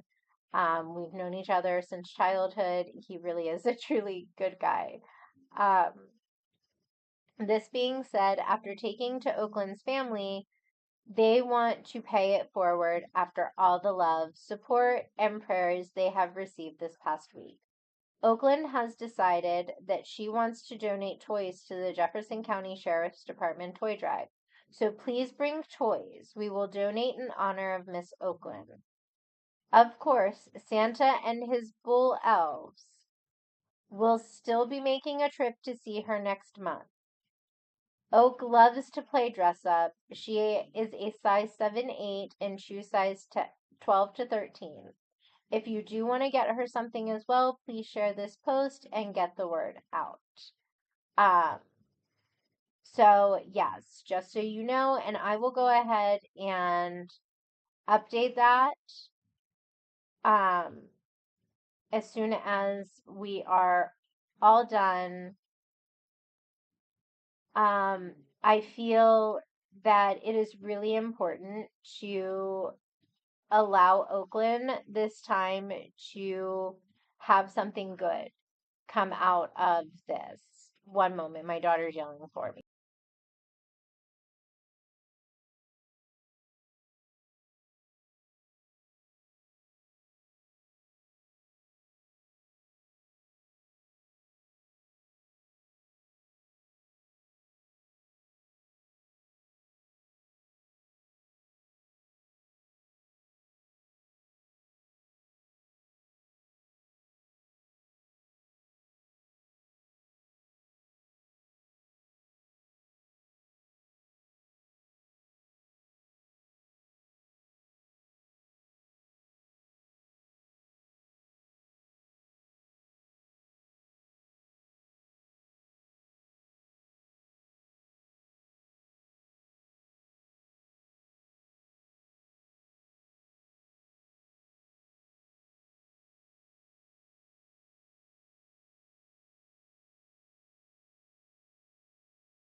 All right, I apologize for that. My daughter was yelling because she needed more toilet paper. Am I the only parent that gets tired of having to replace the toilet paper? So they have considered just telling their kids tough luck when they need toilet paper? No, I'm the only mom. All right, well, um, but I want Oakland to feel like something good came out of this. The day that she was taken happened to also be her birthday. Um, and my heart breaks for her. No child should have their birthday scarred in such a way. I want her to always be able to look back at this time and be like, at least I was able to do something good. At least I was able to bring a smile on somebody else's face. Um, So I will definitely be updating my post for Oakland. I will include the screenshots from the Rusty Bowl. I will also include screenshots from Chris, and I will also still leave the information up that I already have. If you would like to continue to donate through those other avenues, please feel free. Um, Everything will go to Oakland and her family, and they will be able to decide um, if it goes to the Jefferson County toy or the Jefferson County Sheriff's Office toy donation or not. Um, if you would like to donate in honor of Oakland, please send whatever toys to the Jefferson County Sheriff's Department. I will um, list their address for the toy drive and um I will update it with that as well so that you all have a way to be able to show your support and everything for Oakland. And we're going to go back. Oh, we're going to go back to day 3.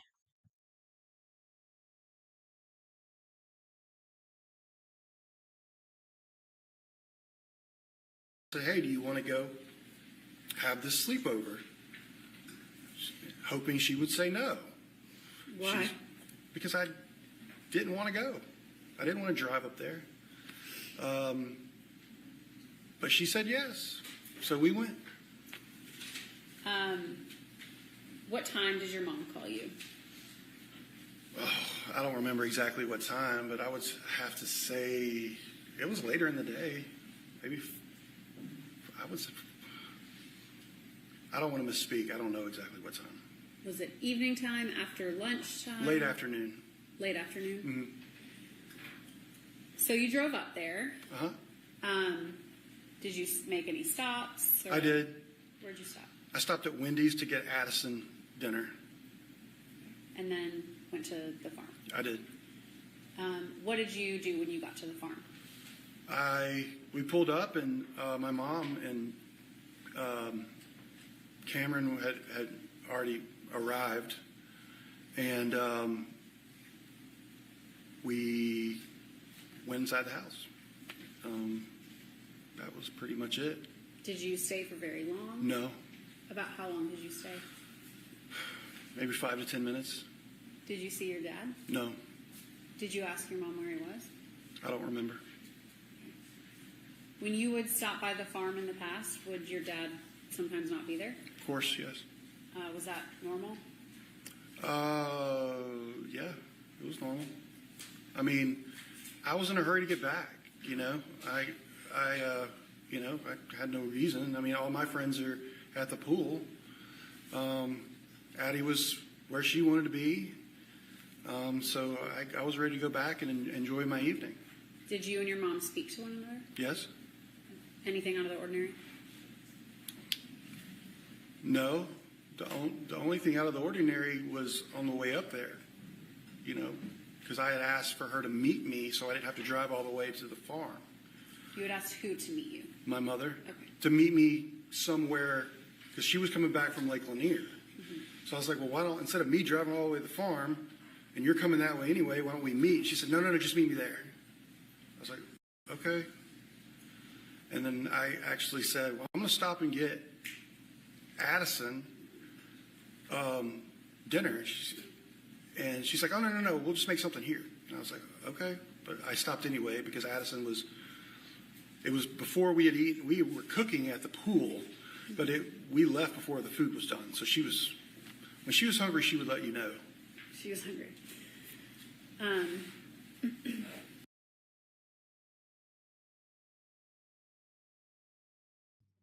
Is it just me, or does he seem like he was actually kind of eager to get rid of his child that day, knowing that she would be at his mom's? Like, why are you going to leave before the food's done? How long did you have to wait before the food was done? If it was late evening or late afternoon, you're looking, what, like 3, 4 o'clock?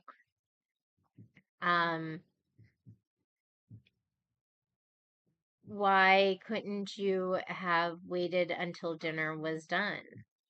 I don't know how far he lived from his parents. It doesn't seem like it was that far if he was willing to drive his daughter there at the drop of a hat for the 4th of July. Loki, you better stay off my Cheshire cat, sir. So yeah, I'm confused. It really seems like while he seemed like he didn't enjoy his daughter going and spending time with his mom, that um that he seemed eager to get rid of his daughter in the same sense.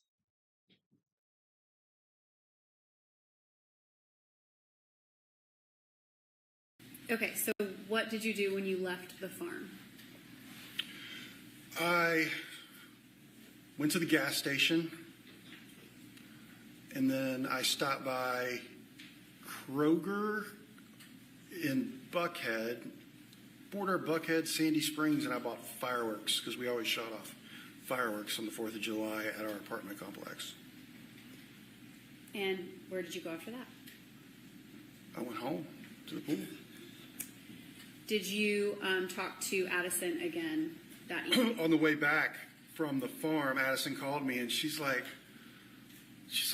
we can't find Big Daddy. And I was like, well, he's got to be there somewhere. Go look for him.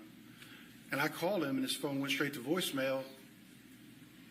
And I didn't really think anything of it because his phone went to voicemail a lot. And I just said, well, he's there somewhere, go find him, And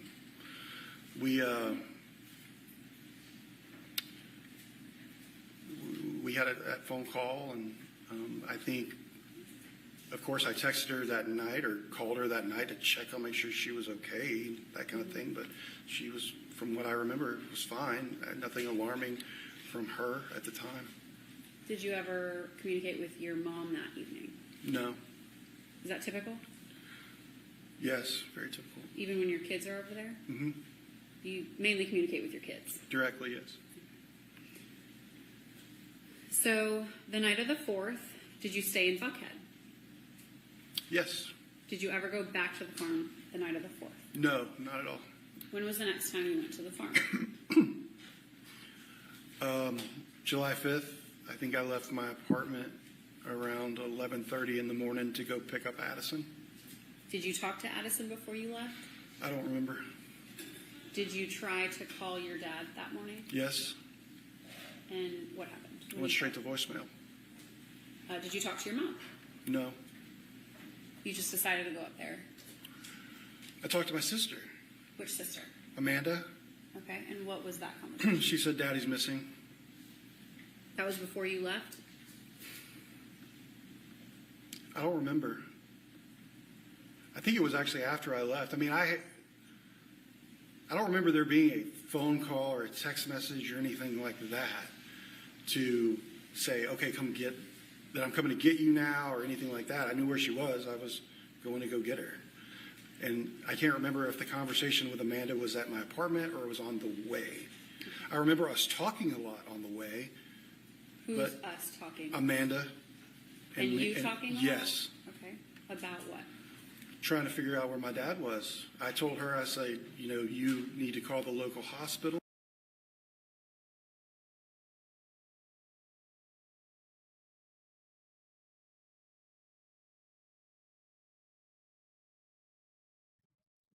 I am so sorry, everybody. I happened to wipe off dog fur from my computer and I accidentally screwed up our thing. So give me 1 second to get back here. Hopefully this is the right day. Yes, this is the right day. Welcome to DraftKings Casino, the home of blackjack. Get in on the thrill of the hit, the split, the double down.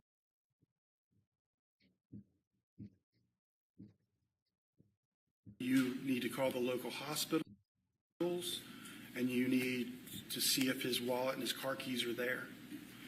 At this point, knowing that his phone was going to voicemail and Addison couldn't find him the night before, what was your thought process when Amanda said he's missing?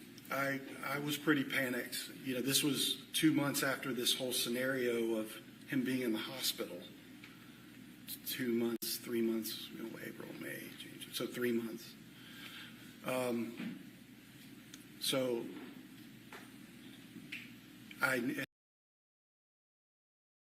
Okay, now here's another question, and I know I really should just be quiet after I screwed up where we were on day 3, partially trying to get dog fur off my computer. But how many people actually feel like this hospitalization incident that, they believe was Melody poisoning her husband? do you really believe that it was a poisoning, or do you feel like, based on the symptoms of like dizziness and malaise and things like that, that it was something else? Um,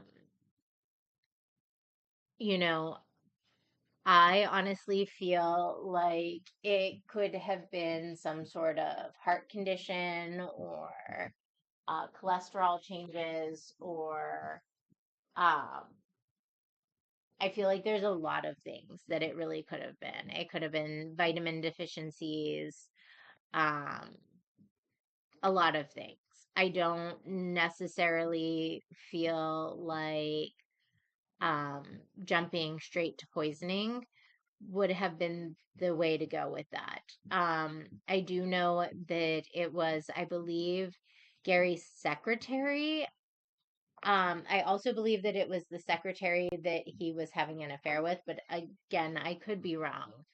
Um, did mention that during these like episodes where Gary would get sick and need to be hospitalized, that they would also happen when Melody was out of town. Do you think so? I mean, I don't know. I don't know if it was like to put him out early. I don't know. Maybe she was poisoning him. Maybe that was what the boys needed to really be able to frame their mom. I don't know. I just know based on the symptoms, they're very generalized, very vague, and they could go for all kinds of actual legitimate medical diseases. And I know for a fact that you can have a lot of medical diseases and not necessarily, um, test positive on the blood work and, ultrasounds and all that to really prove it. I have autoimmune issues, and so my blood work is always all jacked up. Um, And so, like, what's normal for me isn't always normal for everybody else. Um, and my body reacts in really weird ways to things. Um, and so, like, I don't know. I see that there could potentially be a legitimate medical explanation and not just poisoning. Um, but maybe I'm wrong. If you guys have like something so far that I have missed that would be like a blatant, this was definitely poisoning, please let me know. Because I like to educate myself on where I'm wrong on things. Um, I like to be able to expand my knowledge and my viewpoint. Um, so yeah, that's why I ask for your guys' opinions, because I'm not afraid of differing opinions. I enjoy them. I learn from them. Um, and while the learning process isn't always fun, it's always something that makes you feel good when you can knowledgeably talk about something else intelligently. Jesus, God, words. You can tell this week has really gotten to me. I can't words. Um, but yes, so I don't know. I just feel like there's other potential explanations for this outside of just poisoning. And I feel like the poisoning aspect just kind of is one of those things that was potentially made up um just so Chris and Scott had a way to frame their mom.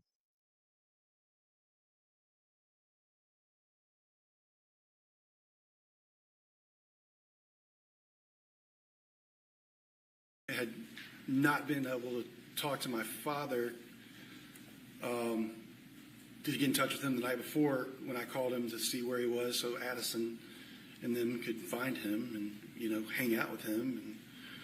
And then the next day, my sister calls me and says, "Daddy's missing." So yeah, I was excited in the point of panic. I was my blood pressure was probably pretty high So even though his phone would go to voicemail pretty often, this was not normal. No, Him not for that long. Yeah. How long did you know that nobody had gotten in touch with him? Well, I know that I had tried to call him the night before, on the way back from the farm to Buckhead. So for me, I mean, we're talking, over 12, I mean, about that time, we're talking, 15 hours later, so. And you didn't see him on the 4th at all? No. Okay. Did the family have any group messages happening? Like text message groups?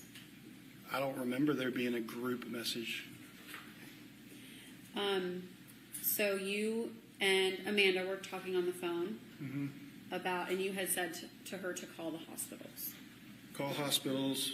I also told her, because she said his car was there. And I was like, well, he never went anywhere without his car. So I was like, well, find his car keys and find his wallet, and. Why his wallet? Because his wallet, my dad never left anywhere to go anywhere without his wallet. He would not leave the house without his wallet. My dad only left the house to go to the store or go eat. That was basically it. What about to the office? Oh, of course, in the office. Sorry, I'm talking about things other than work. Okay. Who did you talk to? Anybody else? I talked to my sister Emily on the way there and told her what was going on. And what was her reaction? She was kind of had the same reaction as me, panicked. Had she heard from him, to your knowledge? No. So you arrive at the farm, and what's the first thing that you do when you get there? When I arrived at the farm, Amanda, Cameron, my mother, and Addison are actually sitting on the steps out front. I just remember going in thinking, I need to figure out what's going on. And I went out and I asked my mother, I said, hey, have you seen his wallet? She said no. I knew where he kept his wallet.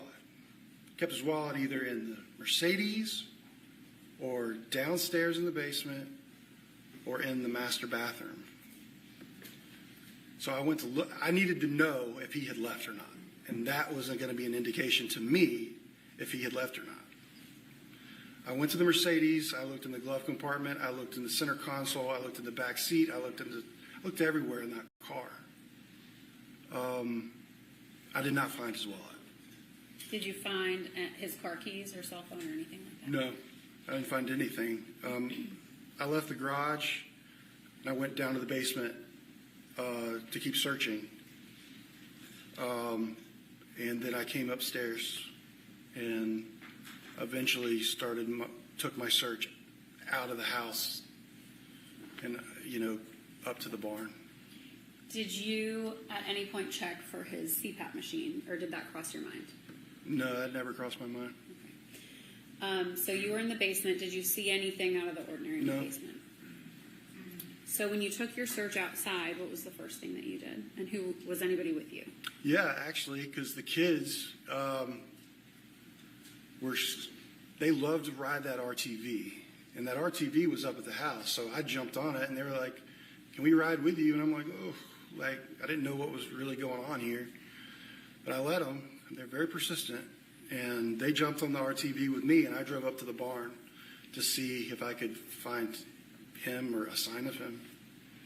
When you... Okay, and this is another part that I have always found weird. I don't care the situation. Those girls are old enough that, if you tell them no, they should understand. This is a situation that, mom and dad may not want us involved in. Hold on. This is a situation that mom and dad might not want us involved in for a very good reason. And him being the adult should be able to sit here and be like, hey guys, hold up. I'm telling you no. Um, I feel like he had more control. And part of the reason why I feel like he allowed those girls to go up there with him was because he knew he wasn't going to find his father. And he knew that it would be a good opportunity to be able to sit here and start establishing his alibi. Start establishing oh, I wasn't there because look, I made a questionable decision and I let those girls go with me, even though I knew that they could potentially see something that they're not going to want to see and that could be traumatizing. And I don't know. To me, it just seems outrageous to kind of think of.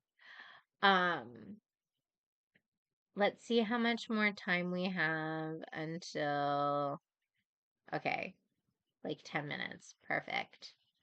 I feel like we can kind of breeze through that next 10 minutes before 7 o'clock. Um, but yeah, I kind of feel like that was done on purpose, that like the girls went with him on purpose.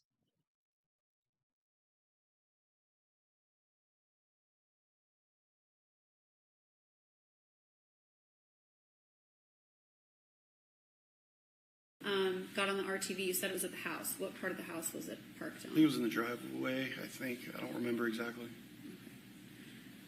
So the girls jumped on with you? Yep. And where'd you go? To the barn. Okay. Anything at the barn stand out to you? No. Everything. I mean, I looked. I mean, there's even like a.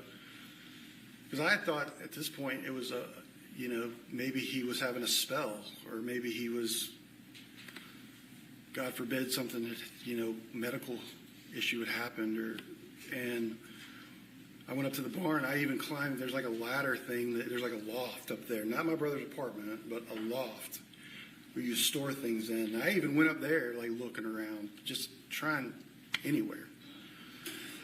He was not there, so we got in the RTV and started back towards the house. At any point, did Scott come down and start searching? Yes. When was that? I don't remember exactly. Was it after you arrived or before you arrived? I think it was right after I arrived, but I can't be sure. Okay. You didn't see him when you pulled up? When I first pulled up to the house that morning, no. Or not around noon. My first initial time when I got to the house, no, I did not see my brother. When I just saw the four of them. So you're on the RTV with Cameron and Addison? Correct. And you're driving back from the barn down back to the house? Yep. Okay. Where did you look next? So I'm coming from the barn, and I look out across, and I see my brother and my mother walking between the barn and kind of the pond, but kind of back towards the wood, the tree line. And that's when it clicked in my head about that. Because he told me he was going to burn that burn pile on July the 4th. And it clicked in my head, I need to go back there. Because he told me he was going to be burning that burn pile on July the 4th. So I whipped around. I saw them walking back there. So I'm like, I'm going to follow them back there. I went back around the backside of the house and went down, and they were already at the burn pile. Who's they? Scott and my mother. Okay. And I drove and parked about,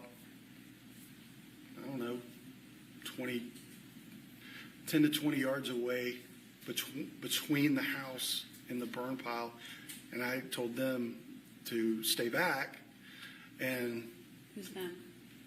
Addie and Cameron. At that time, it was just more of, I was just walking down there to see what was going on.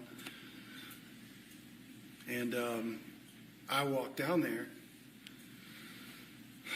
and then my brother was had a stick in his hand.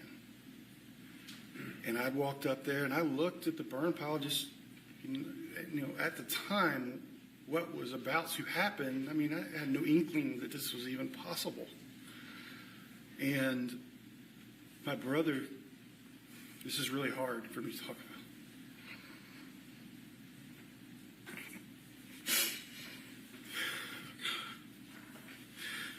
My brother looked up at me and he said, "You need to get those kids the F out of here. I'm calling 911 right now." And I did. I took the kids out to the house and I put them in the room, in their bedroom. They had slept in the night before. And I said, "Y'all need to go up here." I mean, I didn't say anything to them, My daughter had just lost her uncle like 2 months before that. And I knew kind of what, I'm not stupid, like when he's looking at something, calling, So my instinct was get my child back up and away from whatever's going on right here. And that's what I did. I put them in the bedroom. I said, "I'll be back." And I went downstairs. After I went downstairs, it's like the adrenaline was going like crazy. My brother said something to me like, "I think there's human remains on the burn pile." And so I got an RTV. I had to go back down there. I went back down to the burn pile and I took a close look at the burn pile. And I looked and I was like, "Wow." And then I saw what looked to me to be like a hand, like bones of a hand, like that. And that's when I just, I think I went in shock. And I went back up to the house and waited for the authorities to arrive. The paramedics, I guess, is who arrived first. But I sat on the back of my truck, really couldn't even talk.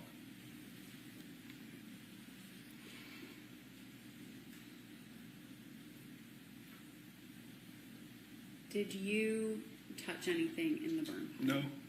When Scott had a stick and moved something, did you see what it was that he saw or was looking at? I thought it was a rock. I saw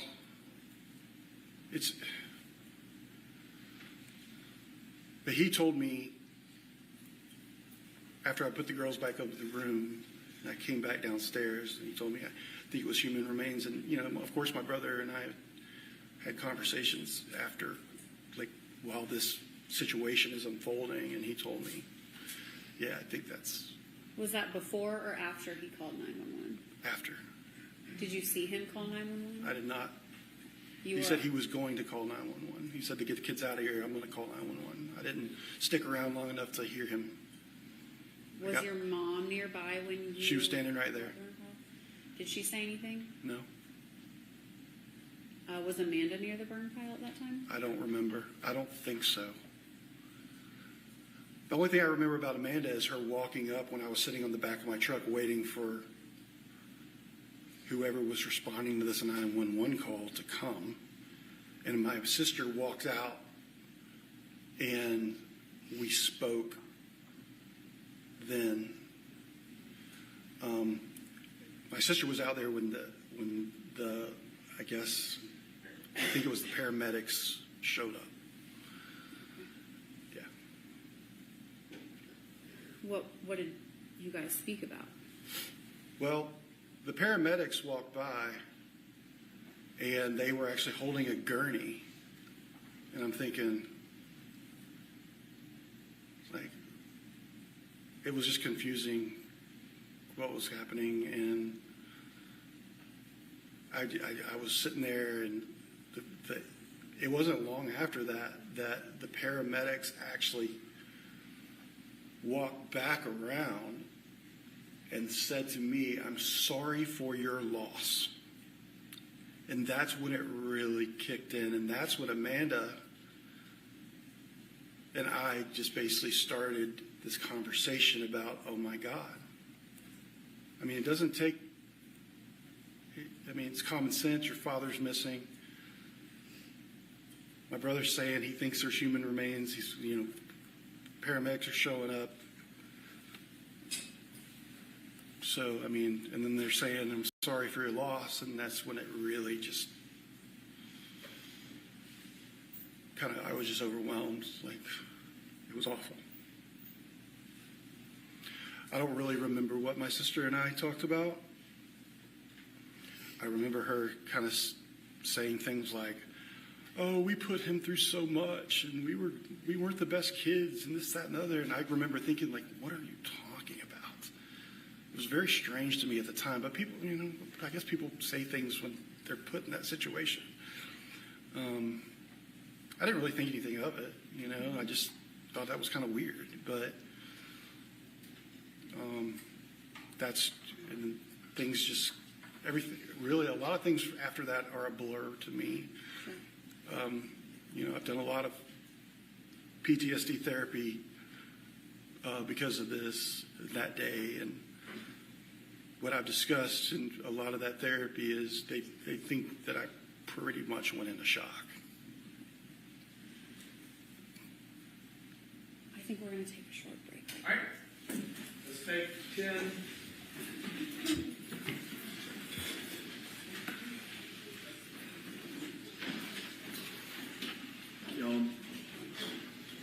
Y'all don't go nowhere yet. When y'all go, I'm talking to them. You can step down. Okay.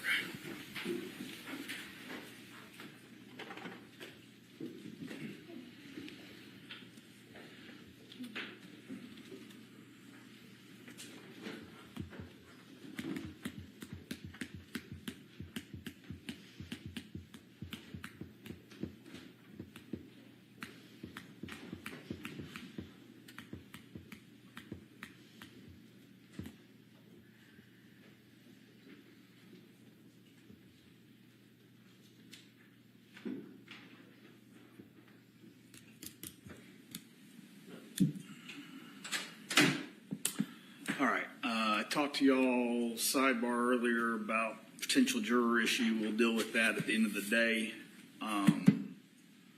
When that happens, we're going to do it with the juror in the jury box in front of the microphone.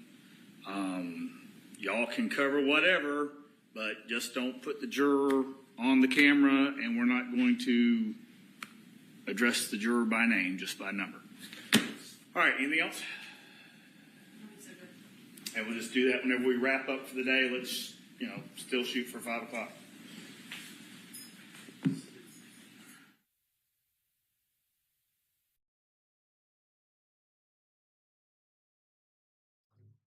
Okay, so I am going to pause it there. Um, um, I wanted everybody to listen to the juror comment because I am going to play the juror issue. It's not often that there are juror issues. And I felt that this was a very unique juror issue. And I also kind of found it funny. So when we come back tomorrow, I will finish out the rest of day 3 and we'll be getting started on day 4. So I'm just going to honestly label it day 3, part 5. And I have a feeling that we'll just get started on day 4. I hope if you guys are watching the fight tonight that you all have an amazing time. If not, I hope that you still have a fantastic evening doing whatever you are doing. I look forward to seeing everybody tomorrow. Thank you all. Thank you for the new subscribers. Thank you for everybody who so far has shared my post about Oakland. I will be sharing that update in the post here shortly. Um, I did also tag the Rusty Bull. Um, so if anybody has any questions for the Rusty Bull that they can answer, please feel free to hop on my post and make a comment. The Rusty Bull will more than happily answer you.